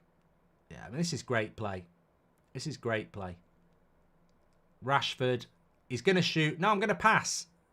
Yeah, it's a lovely goal. The second goal, we should be scoring a goal like this every match. I mean, for 90% of the season, Rashford shoots here. He gets it and he shoots. And this is what happens when you pass. Look, he cuts inside and he shoots. No, I'm not going to shoot. I'm going to pass. I get a better chance and I score. That's what we've been talking about for ages. Just pass. Pass and trust the players around you. And Rasmus is a very unselfish player. 2-1. The Spurs players are even going for the block. Lovely goal. Lovely finish by Rashford as well. And then let's see. Oh, no, they're not going to show us the header from Romero. McTominay off and both Rashford and Højlund score, says Arjen. Mark, do you think the TV broadcasters mute the Glazer out chants? I heard it during the game and it suddenly became quiet, says Armin. Probably. Bruno ruins the attack, then a worldie ball. I have such a love-hate relationship with him, says Trey. Mohammed says, I disagree with you, Mark. What if Casemiro comes on and doesn't perform because he hasn't played in a long time? Heavily disagree. We're doing all right. Interesting, Mohammed. That's what it's all about. Eriksen's 3 touches has been better than McSauce's whole career, says Lockie. Can I ask where this energy was when David was never coming for crosses or moving off his line, says Arjun. Mate, David De Gea's not the man, not the goalkeeper anymore. I had this exact conversation on the morning show. What's your angle here? So I can't criticise Onana for coming for crosses because I didn't criticise De Gea. De Gea's not the man. De Gea's not goalkeeper anymore, mate. What are we arguing about? De Gea versus Onana? He's gone. De Gea's gone. He's not here. What relevancy has it got? You're basically arguing about what goes on in my head. We're talking about Manchester United. We're talking about beating Spurs. We're talking about a goalkeeper that's got super glue on his feet and he's standing on his line for crosses. He's got to come and get them. It's got nothing to do with David De Gea. Whether you think I'm a hypocrite or not, that's up to you. But we're talking about Manchester United against Spurs. 2 wrongs don't make a right. Onana has got to be better in his 6-yard box. He's got to command it. We've got to be better at crosses. There is no confidence in that back four. I just don't know if I've done that one. How long can we persist with Onana? He's costing us points. If Erik Ten Hag wants to survive, he'll have to make a choice. Well, he's made his choice, Akash. He's going to stick with him. Alan Noonan says we need to take off Eriksen. Is really no one telling Onana at the club to come for crosses? What is the goalkeeper coach doing, says Dave. Iraqi says yes, get Casemiro and Martinez on if they're in good form. Nicholas Cage says, I think he's just scared to screw up. Wasn't this bad at Inter, says Nicholas Cage. I think we really miss Lissandro's heading despite him being small, says Levi. Onana is like scared to get off the line, says Cody. And Ket says, Rashford's the only guy who can save us all season. Well, there you go. There's your thoughts on that. As I was saying at the start of the game, big shout out to HelloFresh. I'm just going to remind you of this because it's an absolutely fantastic deal we've got for you. People often ask me what I had for dinner. Well, I had HelloFresh for dinner. I had garlic and rosemary lamb with carrots and lovely potatoes delivered to my door by HelloFresh. And tomorrow I'll be having peri-peri chicken breast tray bake. It's going to be lovely. Now, what HelloFresh does is they send you all the ingredients and then the instructions on how to cook it. A lovely meal. And you can order 3 or 4 meals. It's up to you how many you order. But the best thing about it is that HelloFresh is sponsoring our watch along today. And by scanning that QR code next to me or going through the link in the description, you can have some fantastic meals ready to be cooked, sent to your house with the code TUS6020. And you will get 60% off your first delivery and then 20% off for the next 3 months. And you get some special extras as well. Check it out through the link in the description and or by scanning the QR code. The code, in fact, is United6020. United6020 is the code. Check it out. I'm always being asked what I had for dinner. You can get some fantastic food through HelloFresh delivered to your door in 2024. And I'm looking forward to some more of that tomorrow.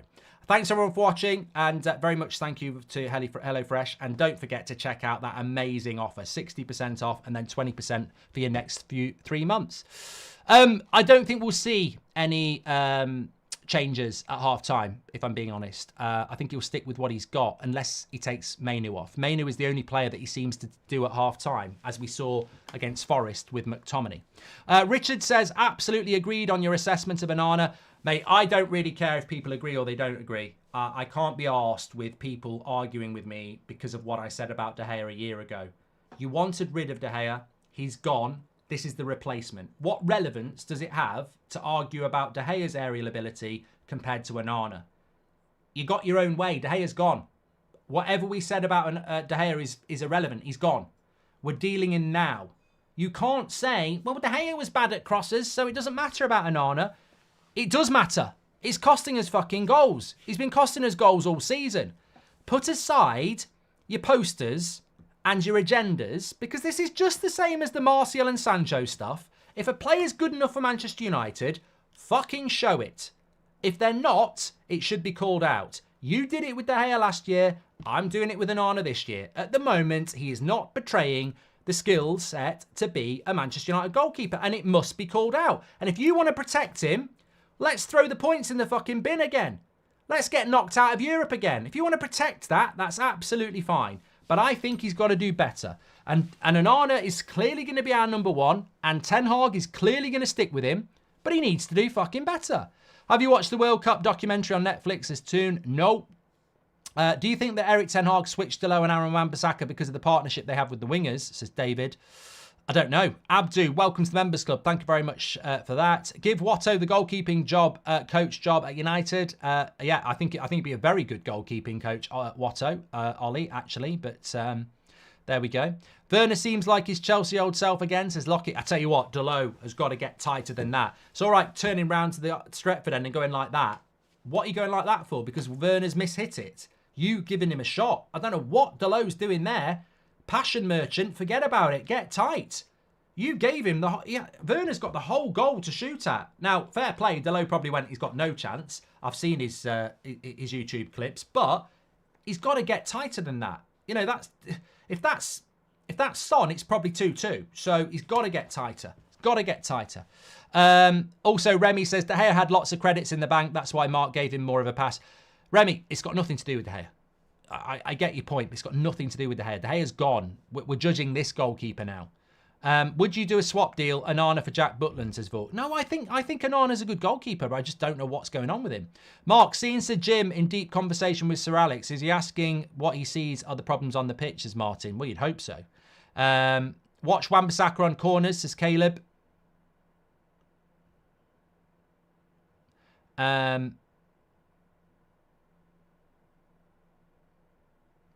Nick P says, Rashford gesturing at the fans was, according to the commentators, him doing the talking with his goals. For me, it was unnecessary dig at the fans, says Nick P. I haven't seen it, so I don't know what that's all about. I mean, look, I haven't seen it. I don't know it. So I'm just going to say, couldn't give a shit. Rashford scored a goal. Worst case scenario, if he's going like that at the fans and saying keep talking, it's weak. It's a weak mentality. You're the top earning player. You're meant to be the best player. You've had a bad season. You've scored a goal. And we're all meant to go, sorry, sir. Sorry for calling you out for not being good enough this season because you've scored a goal. It just portrays a weak mentality if he's done that. Because winners take on the criticism and want to prove people wrong. They don't score a goal and start going, ha ha, told you so. It's weak. But I haven't seen it, so I'm not going to say anything. But I knew he'd score today. I knew he'd score today because it's the perfect game for him to score. And let's hope he can go and get that second, because I did say at least one goal. I said at least one goal, yeah. Look, second half, no changes. I'm quite happy about that. Let's get this result. Let's get this result. It's the most important thing here.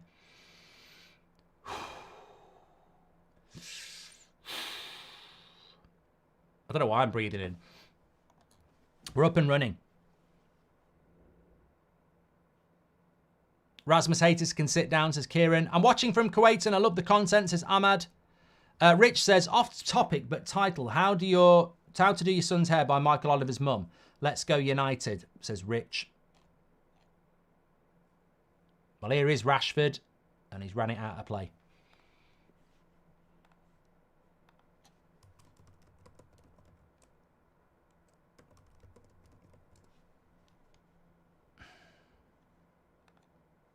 Look, I just hope the fact that Martinez and Casemiro are on the bench, I hope it means that they can actually, come on. But look, let's switch on. Where's the midfield runner again? Oh, my Christ. Oh, my Christ. I mean, it's just incredible. It's absolutely incredible. As a team, in the second half, we're deader than a corpse. That first 2 minutes after half time, we're about as useful as a fucking porn star with a rubber allergy. It's ridiculous. It's absolutely ridiculous. Where's the midfield here? It's the old, we've conceded a goal from a cross, and now we've conceded a goal from, guess what? Top answer, not picking up a midfield runner. We're so fucking predictable. I mean, Ange may as well have had the week off. Basically, target them on crosses and making runs from the midfield. I mean, Johnny Evans has got to do better. Johnny Evans has got to do better here.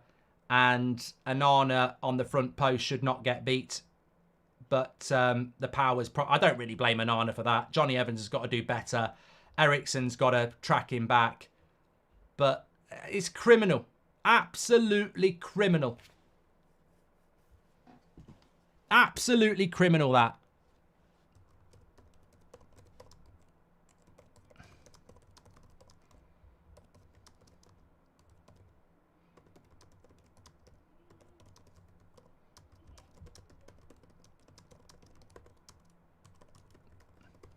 Tossers.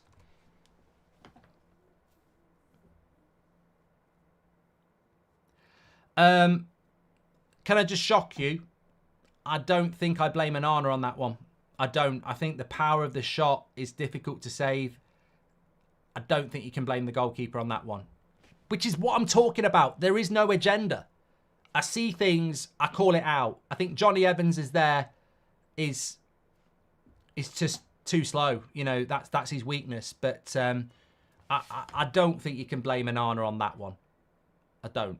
I think you can blame the whole team. I mean, you work hard to be 2-1 at half-time, and then within 60 seconds, it's 2-2. How many times?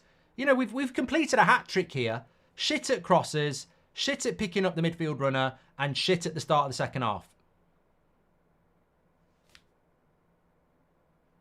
Unbelievable. United are a joke, says Joe. Commentator just said that this is the first time this season United have been leading at half-time at home. Wow, Ajit, thank you. Why can't we criticise Onana for not coming for crosses when that's the reason people wanted De Gea out? Pure hypocrisy, says Ashray. Gibbs up and then mocks the fans that were groaning at him. Rashford is disrespectful to fans. Bruno would be put on trial for that behaviour, says Ibrahim.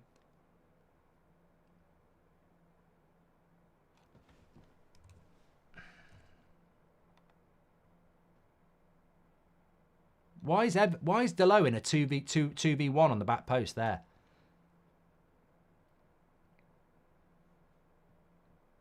Is Garnacho.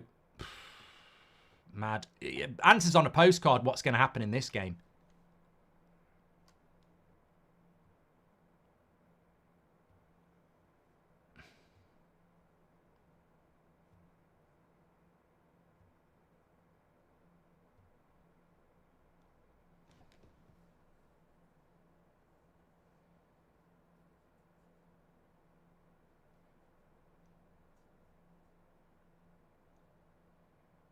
I've just seen this picture of Rashford going like that as he runs away.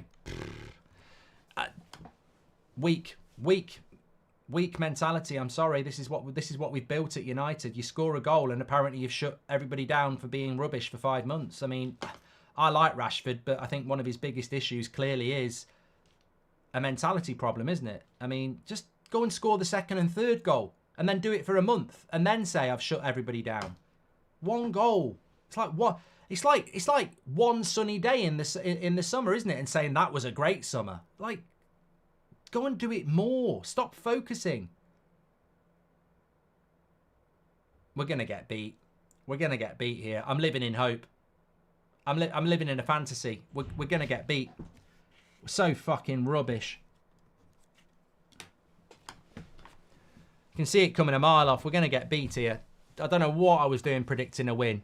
Fucking hell. The positivity is drained from me in like 2 minutes. How many times has Rashford lost the ball? How do you see all the extra stats on OneFootball? Is there a premium version? Says Matt Morton. Just go into the game and you should see it on there, mate. Lee Dixon just said midfield needs more security. McTominay's on the bench. What a prat, says Zach. Yeah, I mean, they don't watch football, do they? What a game, and I've played the game, says Lewis. I'd be enjoying the game if I was a Spurs fan.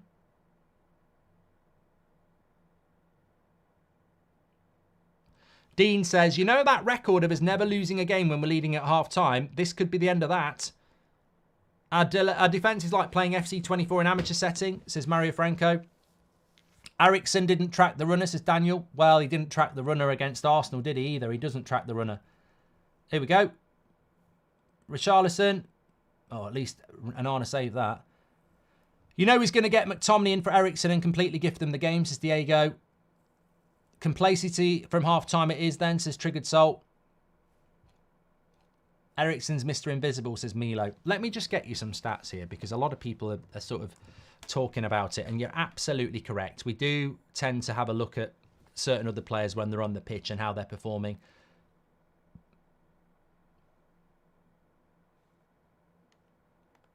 So Ericsson's had 16 passes, Mainoo's had 17 and Bruno's had 28. Touches. Ericsson's had 17, Mainoo's had 20, and Bruno's had 36. By comparison, Højbjerg's had 56, Bentancur's had 45.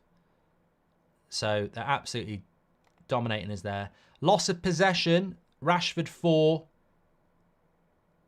Rasmus none, Bruno 1, Garnacho 4.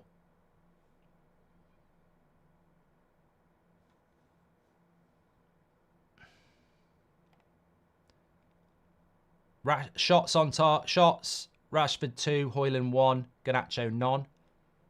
Werner 4, Richarlison 1.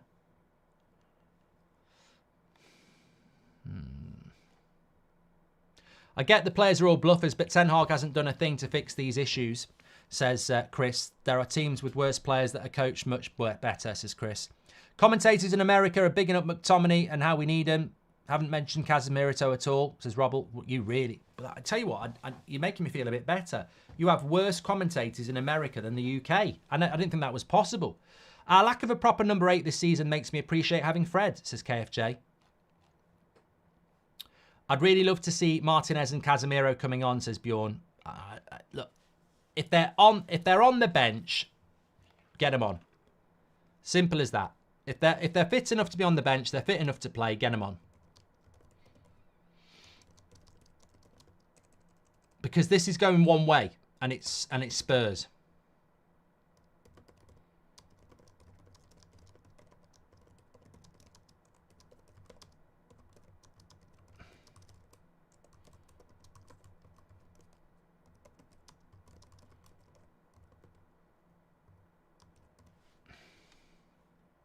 Well, Spurs have won another free kick here, so it's going to be another chance to whip a cross in.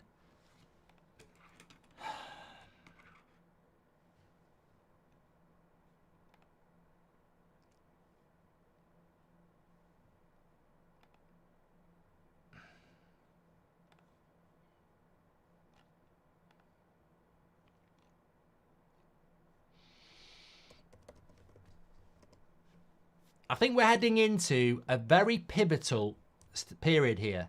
You've got Sir Jim Radcliffe and Change sat in the crowd. We're 2-2 against Spurs, and Spurs are playing better than us. Could be heading towards our 10th loss of the season. And you're trusting these players to keep you in a job.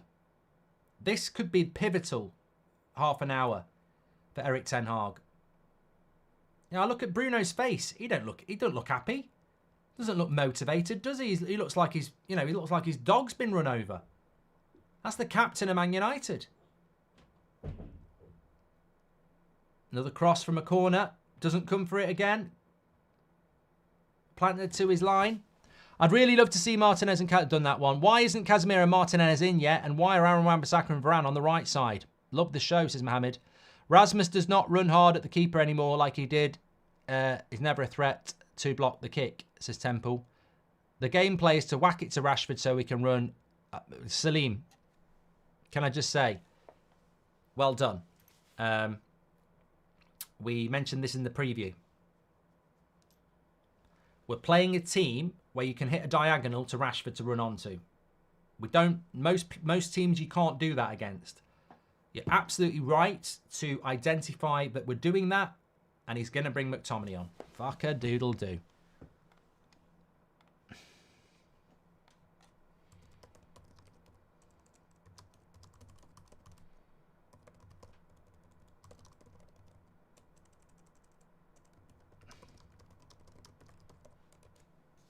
Brings on McTominay.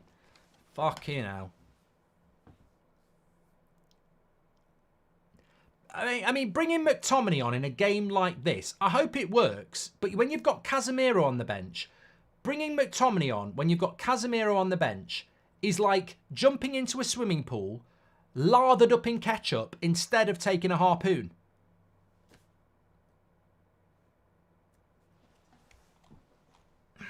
This is heading one way. I said it to you 5 minutes ago. This is heading one way. We were 2-1 up at half-time at Old Trafford. It's 2-2 now, and ever since that goal, Spurs have been dominating. Alexa says, why don't we pair Casemiro and Mainu? Iraqi says, we're yo-yo United. Let's have a look at this cross again.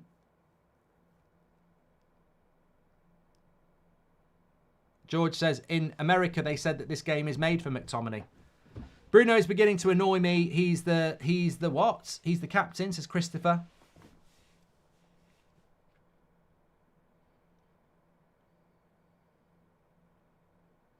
Thanks everyone who's watching, by the way. Another corner. No one marking Werner this time. I can't believe. You know what? I can't believe. I was watching Chelsea yesterday on corners. Very good team on corners. Newcastle, very good team on corners. Man City, very good team on corners. I mean, I know this doesn't anywhere near go in, but that's Timo Werner with a free volley well in our penalty box. McTominay for Eriksen.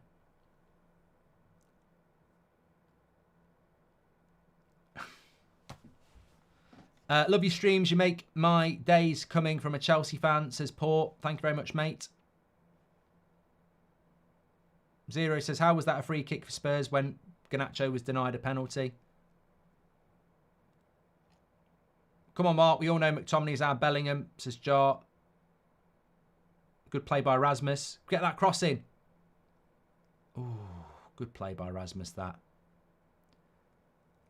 McTominay warming up. I'm done, says Old. Hey, mate, you never know. Why do you need a harpoon in a swimming pool? Because there's a fucking shark in there. That's what I said. It's like jumping into a swimming pool with ketchup on when you could take a harpoon. Love to try Eriksen in Bruno's position, says Kizza. Lloyd says, if McTominay comes on and we lose, I'm sorry, but you're asking for it. Ten Hag.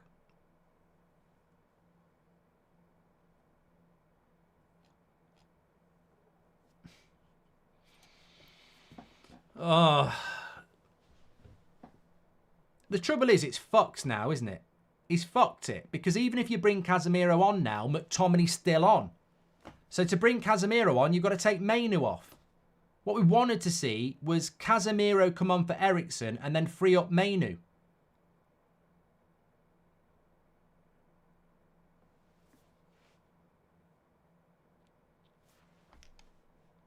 Scooby-Doo to get the winner, says Dylan. Bounty Hunter says, McTominay's a good lick arse. He plays the game with the managers. Love all your content.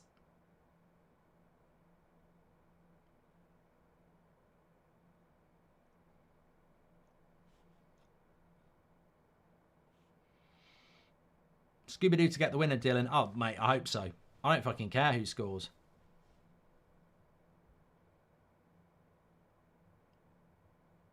Well, at least we're defending from corners a little bit better in the last 10 minutes. We're heading for a bottom half finish, says Jim Jones. Onana's come for a cross there, although I think it was straight at him. Mark, let's agree if we lose the game for this stupid idea of bringing McShite on instead of Casemiro, Ten Hag deserves to be sacked, says Franco.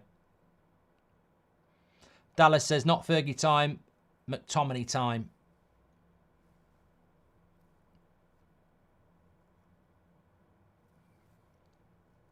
Here's Garnacho. Good tackle. Well, the big thing for me is McTominay is not doing the job Eriksen was doing. Straight away, he's gone to the right-hand side of the midfield, whereas Eriksen was on the left-hand side in a deeper role next to Mainu.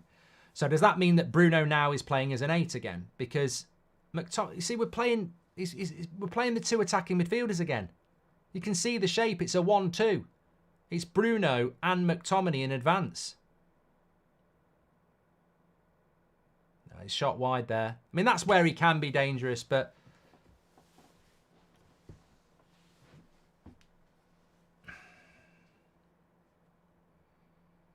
he should have passed to Garnacho. Garnacho's right. He should have passed to Garnacho there.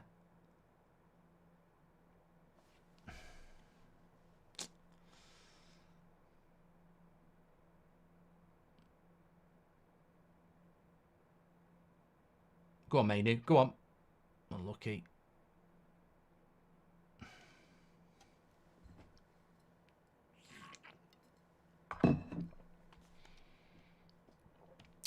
William, thank you very much for your chat.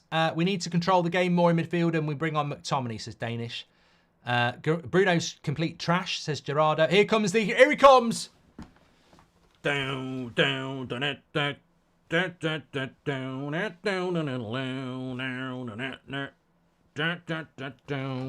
The Butcher's coming on for Johnny Evans. They're back. They're back. The Butcher and Varane. Well, I suddenly feel a lot more confident now. I mean, I don't know why he's brought McTominay on instead of Casemiro, though. I don't get that one. But look, it is what it is.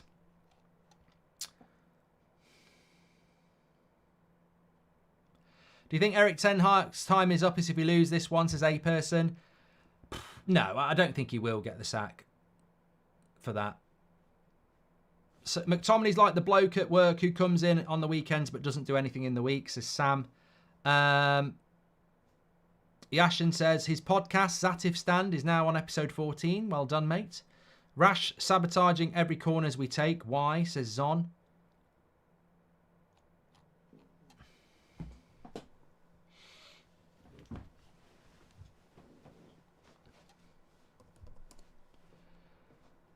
Oh.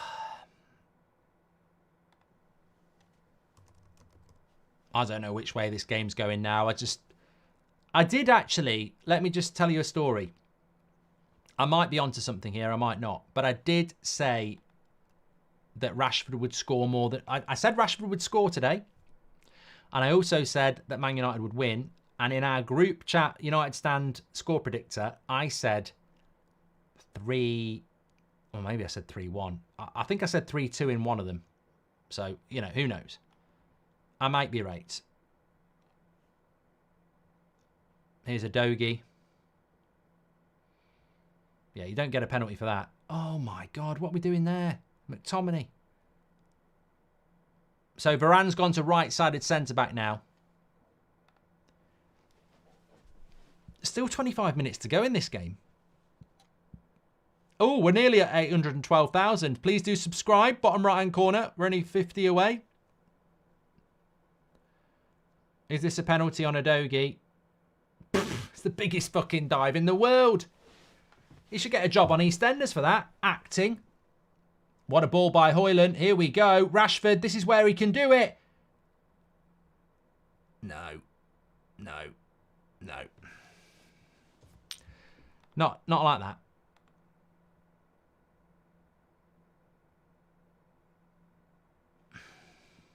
The game's getting a bit stretched, though. And Udogie's gone down. The entire plan for the year was Martinez, Varane and Casemiro, says Hunter.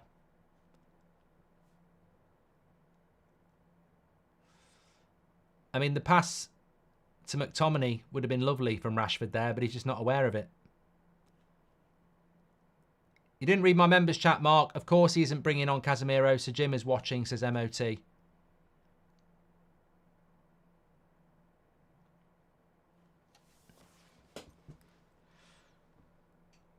I wonder if Ten Hag's telling Rashford to pass.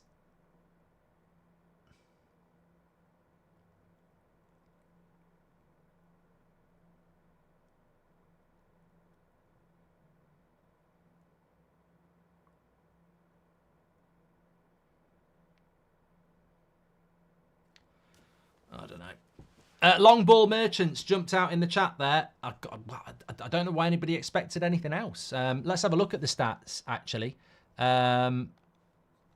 know, I don't think any United fan predicted that we would wipe the floor with Spurs in a tactical way. I think it was more about the high line. I mean, look, 35% possession at home to Spurs is shit. But it's not a surprise to me. 13 shots to 7. They've passed the ball 160 times more than we have, with a pass accuracy of 90% to our 76. It's embarrassing. It's embarrassing for a Manchester United side to be so one-dimensionally long ball. But it was the only way we were going to win this game. We haven't got the players to do what Spurs do. People say, well, you should be able to coach those players. Are you going to get Marcus Rashford and Bruno Fernandes to start slowing the game down and playing a simple pass? They're not going to do it. Reminder, if we lose, that's our unbeaten at half-time record gone over 30 years. That's a sackable offence on its own. McTominay's a bag of shite, says Aldo. He's going to get the winner, Aldo. Haven't watched the match, but how has NASA employee Timo Werner been, Mark? You know what? In fairness to Werner, I'd have took him at United as a loan-to-buy option. And I think for Spurs, he's put the shift in. He's quick. He's played. He got an assist. So, you know, Werner's done all right for Spurs. I mean, he's not Son, but he's done all right. A very intelligent signing by Spurs. It doesn't cost them much money. They get an option to buy him in the summer. And he's got an assist at Old Trafford. Might have more here. Here he is. Up against Delo. Wins a corner. It's all Spurs.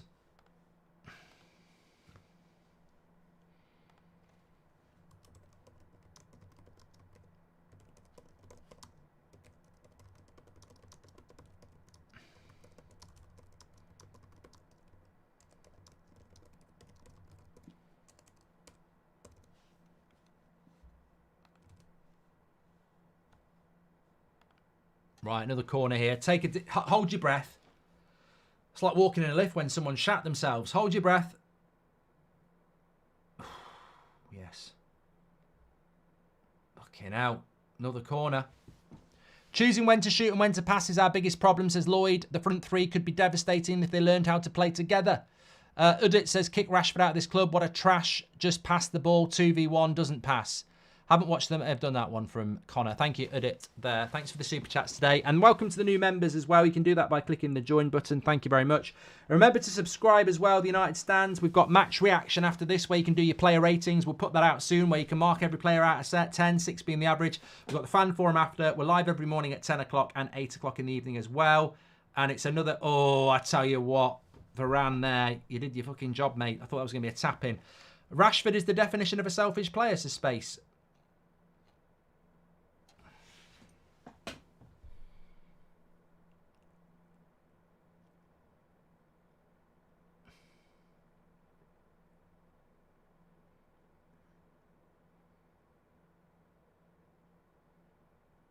I don't know what the referee was doing there. I thought he was going to find a fucking penalty or something. What do you think is going to happen? You know me, I've been very confident all week. I was very confident that we could do it, but ultimately I just don't think I can pick this game now. I'll stick with my prediction of a win, but I'm not resounding. You know, like Villa, I think it was inevitable. I think Spurs have been better than us. Well, it's not rocket science. They've been much better than us second half. All we've got is the long ball. If I was picking a team that's going to win it, we're either going to have to get lucky with a ball over the top, or yeah. 1 year member. Hope this anniversary could buy us a win. Tired of watching Ten Hag tactics, says Sir John Jennon. Thank you, mate. Thanks for your super chats as well.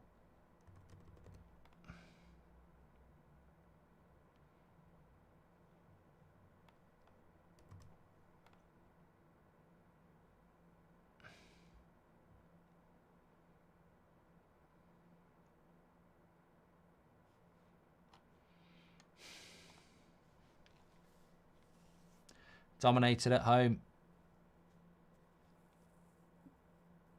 Nicolas Cage makes a great point, and it's aimed at me, but I'd aim it at all of you as well. Do you personally enjoy watching a counter-attacking team or possession football, not taking into account the players United have? No, I don't enjoy this style of football. Kizza says, it's been boys versus men for Garnacho today, says Kizza.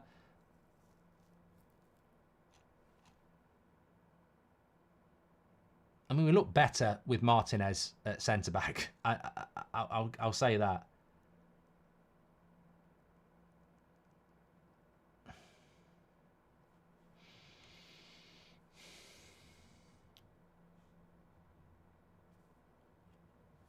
But this is not Spurs' strongest team as well. I mean, I feel I have to point to that. It's not Spurs' strongest team.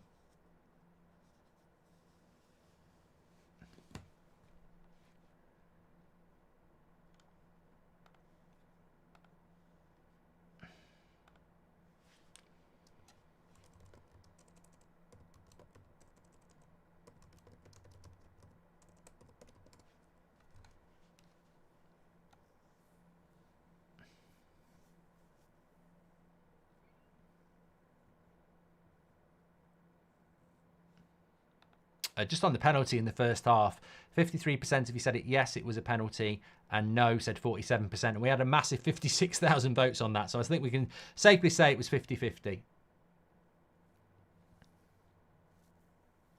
Have no faith in Ten Hag's judgment anymore. Would sack him in the summer no matter what and clear out the squad, says El Descrito. How is this football any different from Ollie Ball, says Atava. Well, good point.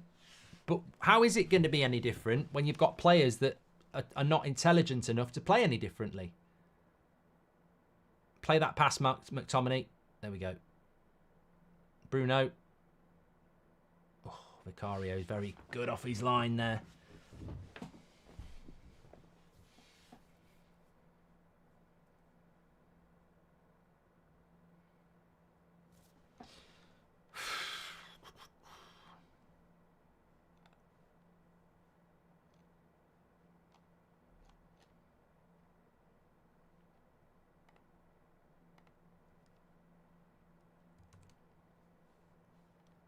In what universe do you bring McTominay on before Casemiro? He's done absolutely nothing and our tempo has ground to a halt. Dreadful, says Lloyd Jones. Well, the only thing I can think of is that Casemiro clearly wasn't fit. So why put him on the bench? If Casemiro has any level of fitness, you get him on the pitch for that level of fitness. So you're telling me that he could only play 15 minutes? What's the fucking point? Tom says, Mark, McTominay should be called contagious because it takes the contagious to track midfield runners. Oh, I wish I'd read that before I read it. Sorry about that, everyone. 15 to go here. We have got player ratings, which I'll drop in the link in the video description in a moment, but we're not quite at that point yet. The thing I'll say is we'll all hopefully love it if United win this game.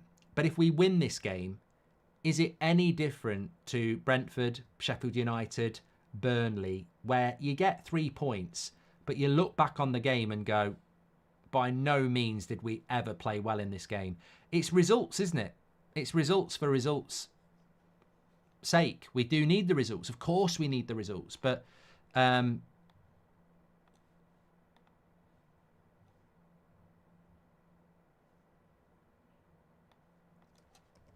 the game itself doesn't, the result would not mask what has been a poor performance, unfortunately.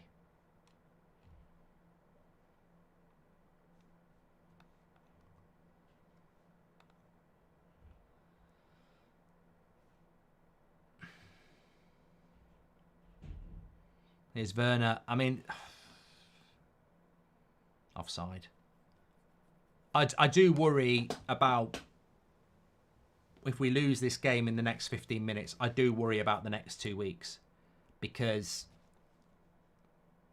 yeah, I don't see.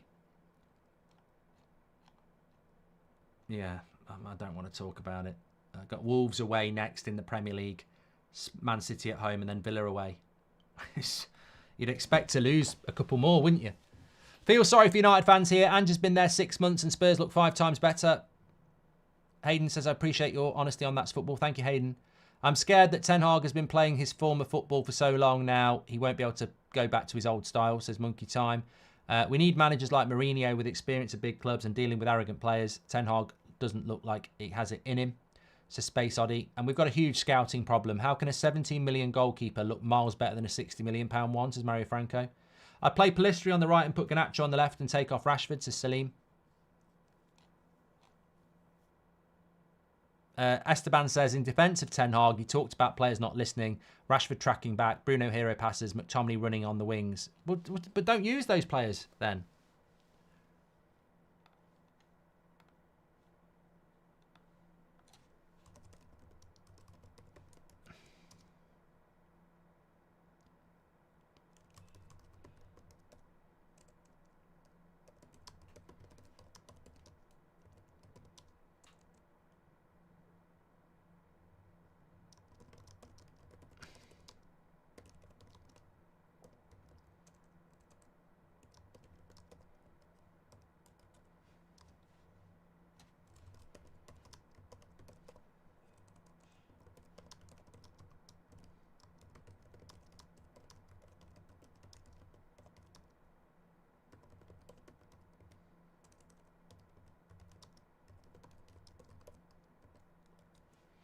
Corner to United. Could we score from a corner?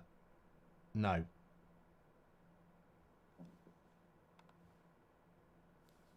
Here's Garnacho. Adogi has impressed me today. I did a video on the Football Fill-In on Monday, and I said, Adogi in Team of the Season left-back, I just don't think he's that level. But watching him today, he has made, so far, he's dominated Garnacho. Mark, you were right about Onana, his box office for the opposite mate. Joking, hope he gets better, but he's taking the piss his time, ain't he? Jack Glancy says, I don't get why people say Rashford is inconsistent when he's been consistent. Consistently horrible, but he has a couple of goals, so it's all right. Mohammed says that the butcher makes the defence look secure. Imagine Casemiro in front. And why is Aaron Wan-Bissaka on the left, says Marius. Ten Hag gone if he loses to Newport. They beat Leicester a few years back when they were still good. And that was from Shotgun Justice. This has got Timo Werner winner written all over it. It's the right level of banter we're accustomed to, says Nick P. Yesterday, De Bruyne said he could only play for 25 minutes and he came on. Maybe Casemiro is in the same term of fitness as the man down. And if you didn't know who was playing, you'd think it's a Premier League side against the Championship squad. What is our play style? We've got nothing, says Kiashu. Well, we've got a corner.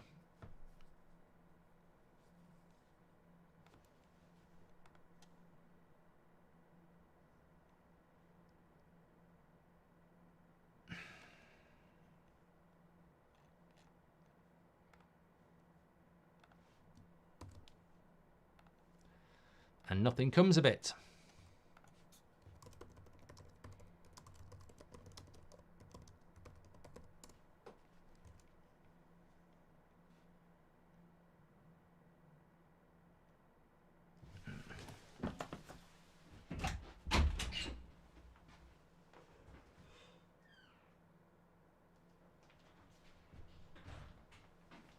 Well, Werner won't be getting the winner because Brian Gill is coming on. So at least we're spared the banter of a Werner winner. I'm just about to drop in the video description the player ratings link for you, so you can mark every player out of 10, 6 being your average. We've got 10 minutes to go now, so it feels that it might be the right time to do that. Leo says, am I missing something here? What has Pellistri ever done? Why is Aaron Wan-Bissaka on the left? Done that from Mario as well. Is this game drifting towards a draw now? Or is there to be a late drama? Well, that's a bad pass by Richarlison. Rashford, good ball into Garnacho. If he gets this right, and he nearly does, but Rashford's terrible touch. It's gone.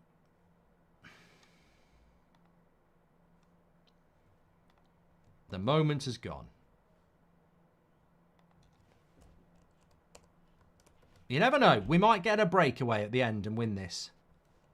Certainly bloody need to. You know, I came into this game with so much enthusiasm and excitement, and I expected us to win, but it saps it out of you, doesn't it? You know, I can only imagine how people feel who actually want the manager to get sacked, because I don't want him to get sacked. And I came into it with so much United. And it's amazing how they just sap it out of you. Drain it out of you. They are like vampires. You know, we're crap on crosses and we suck the blood out of the enthusiasm. Here's Brennan Johnson. Don't let him shoot. Well done, Delo.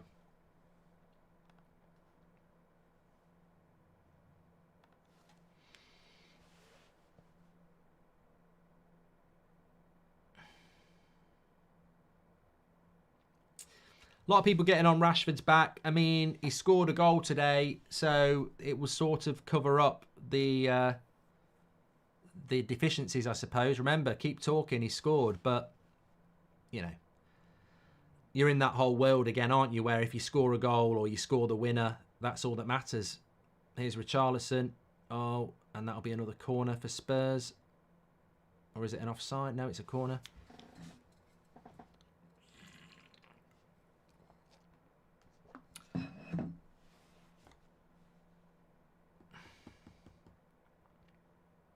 Philip says Scott McTominay's not been too bad since he came on. In fairness, you know, Eriksen wasn't having a good game, was he? I mean, I wouldn't say he's been any worse than Eriksen. He's probably been a slight improvement. My big issue is, why is Casemiro on the bench if he can't fucking play? I mean, you're telling me that one of the world's best holding midfielders is on the bench and you don't think he needs to come on in a game like this? So he's either able to come on or he was never able to come on. It's just confusing, isn't it? You know, he's on the bench, but clearly he's not fit enough. Or is he back to the whole I don't actually like Casemiro bullshit again? I don't know. The trouble with Ten Hag is I've got no fucking idea what his idea is. You know, he's given both his wingers 90 minutes when realistically you've got Pellistri and Anthony, who, even for fresh legs, probably are worth bringing on. No, won't do that.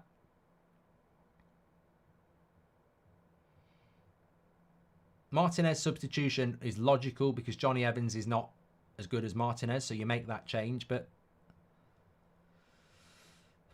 here's Rashford. He's gone past one. And is that a penalty, ref? No, it's a free kick on the edge of the box.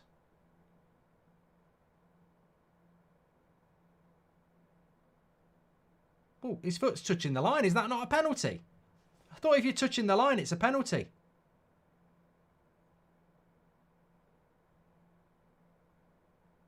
Casemiro, Mainu, but no, we go McSauce. Mark Jones says he's made us worse. Actually, I think the foul was outside the box, to be fair.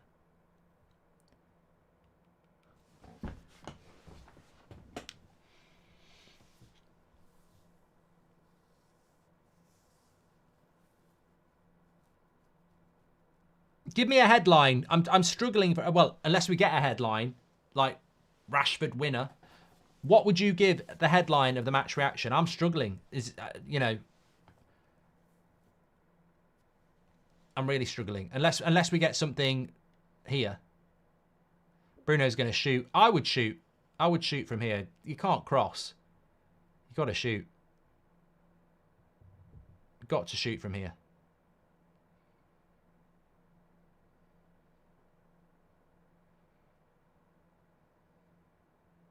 No.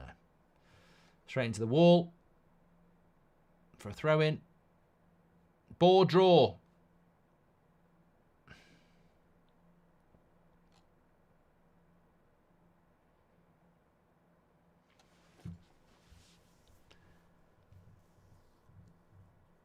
Marked by summer, Eric Ten Hag is gone. Fans are losing now, says Nitro.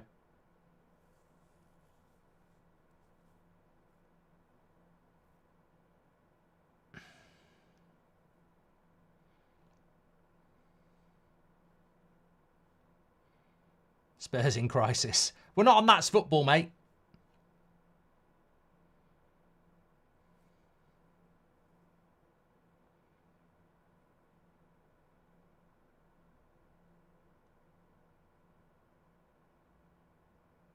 You never know. I mean, that is shocking the way Porro has just ran away from Rashford there.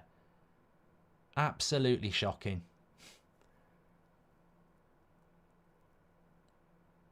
Well done, Wan-Bissaka.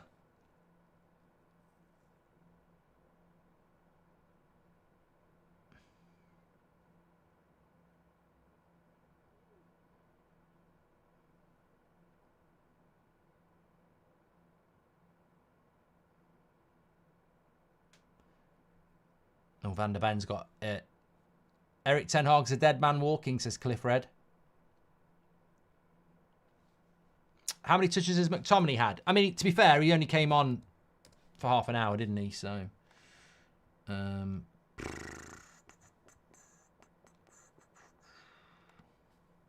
Rashford's coming off. Too late, though, isn't it? 87 minutes.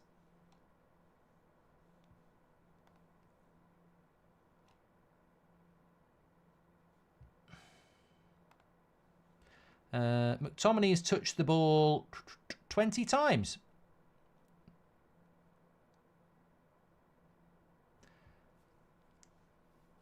Not too bad.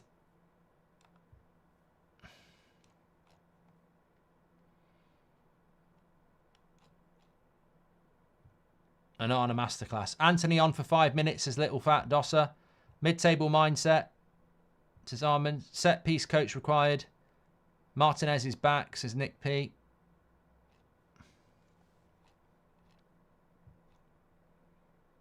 Same old shite, says Enzo. I can't comprehend Ten Hag's decision to use McTominay. I think he's a good tactician and manager, but using McTominay and not Mainu or Casemiro, come on, says Big Lad. Nathan Clips.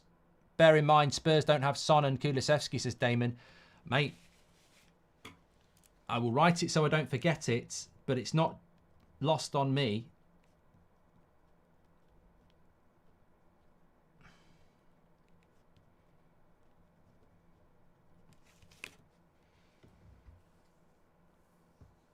Why is Bruno obsessed with putting the ball out of play when the opposition is down? If they don't, we don't do it for them, says Emma. And SOS, same old shite, says KJM.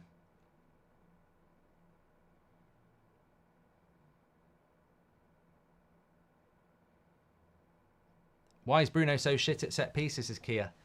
Maybe because we don't practice them. If we're not practicing defending them, I doubt we're practicing them at all.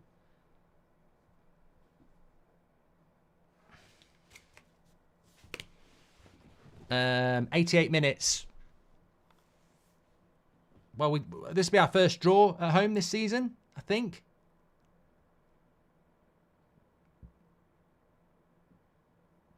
At least we'll be above Chelsea. Fuck off. I can't believe Chelsea fans were so excited about that yesterday. I mean, literally, we had a game in hand and you're there on goal difference.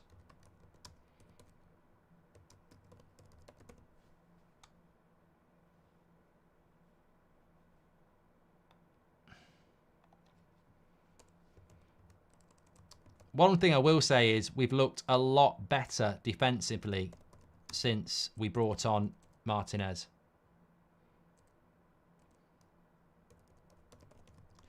But the second half has been, without a doubt, absolutely disappointing. It's been crap. Considering we're attacking the Stretford end, rubbish. 5 minutes added on.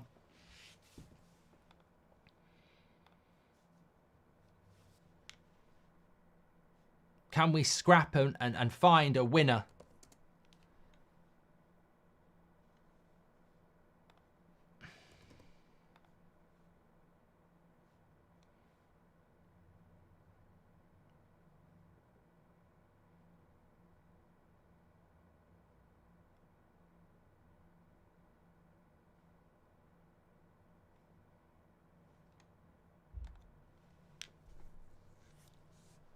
Well, it's Spurs on the attack. Porro with the cross. Varane heads it away.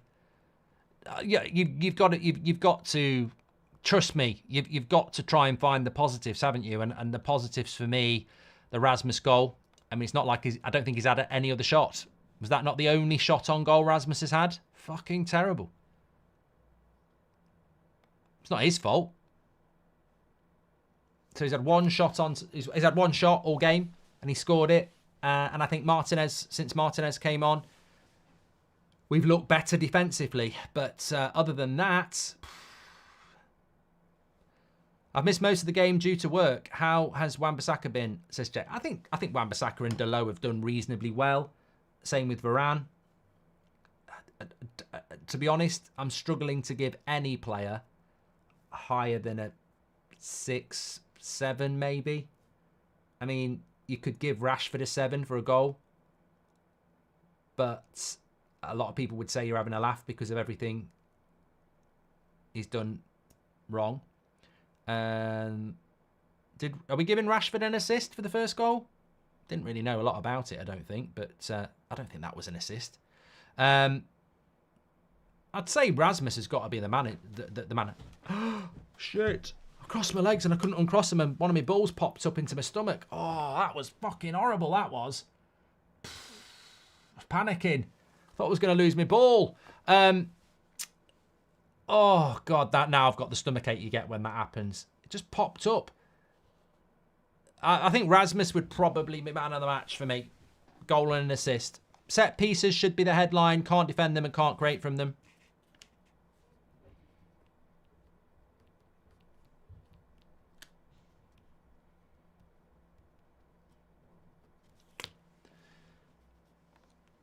We're a counter-attacking team, but look how Spurs break. Always look dangerous. They've played possession too. Second team, embarrassing us in every aspect, says Jake.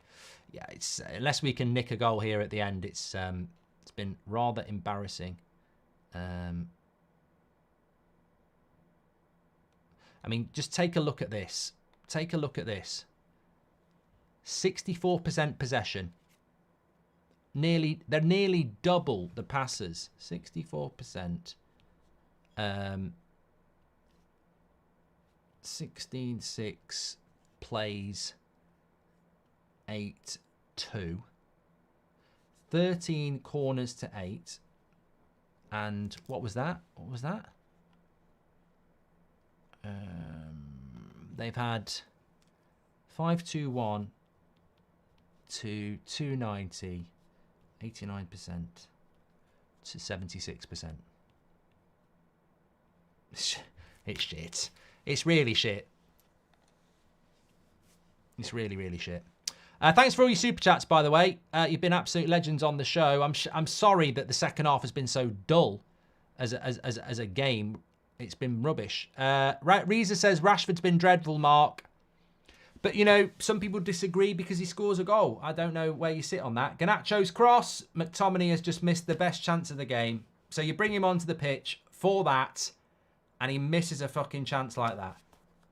Well, you can shake your head, Eric, but this is why nobody wants him in the team.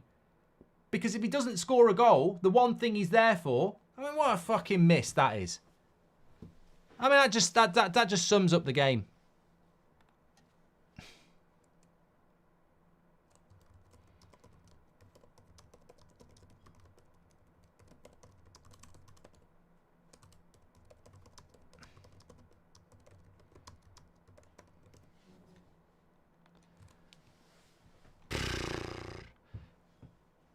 Eden says, I'm Googling videos of paint drying. I mean, one thing I will say is I do like Mainu in the number 8 role. When he gets forward. Don't forget to check out HelloFresh as well. This is an amazing offer. An amazing offer. 60% off your first delivery of food and then 20% for the next 3 months. Don't forget to check that out. Scan the QR code or go through the link in the description. I had some lovely lamb and garlic and rosemary for my lunch with some lovely potatoes and carrots and broccoli stems. Really, the highlight of my day. I thought the highlight would be Manchester United against Spurs. It turns out that was not to be the case. Colleen, welcome to the Members Club. Well, thank you for being a member for 5 months. There is your title, Timo McTominay, says Jack. Well, look, player ratings are going to be very, very interesting because I don't know where to pitch Rashford. I don't know where to pitch Bruno. I don't know what you're going to give everybody else, but McTominay should have won it at the end. Just typical. Absolutely typical. Well, Steve McLaren's happy. He's having a good old shake of the hand. Mate, what are you happy about, Steve? We're fucking shit, mate. What's the fucking smile about? And this is the problem with this club. Oh, I've scored a goal. Keep talking, everybody. I've scored a goal. Yeah, I've scored a gold. Can I shake your hand and oh, yeah. Standards at this fucking football club. If Sir Jim's happy with that, I don't fucking know. Absolute rubbish. And I'll continue this chat on the match reaction. See you over there.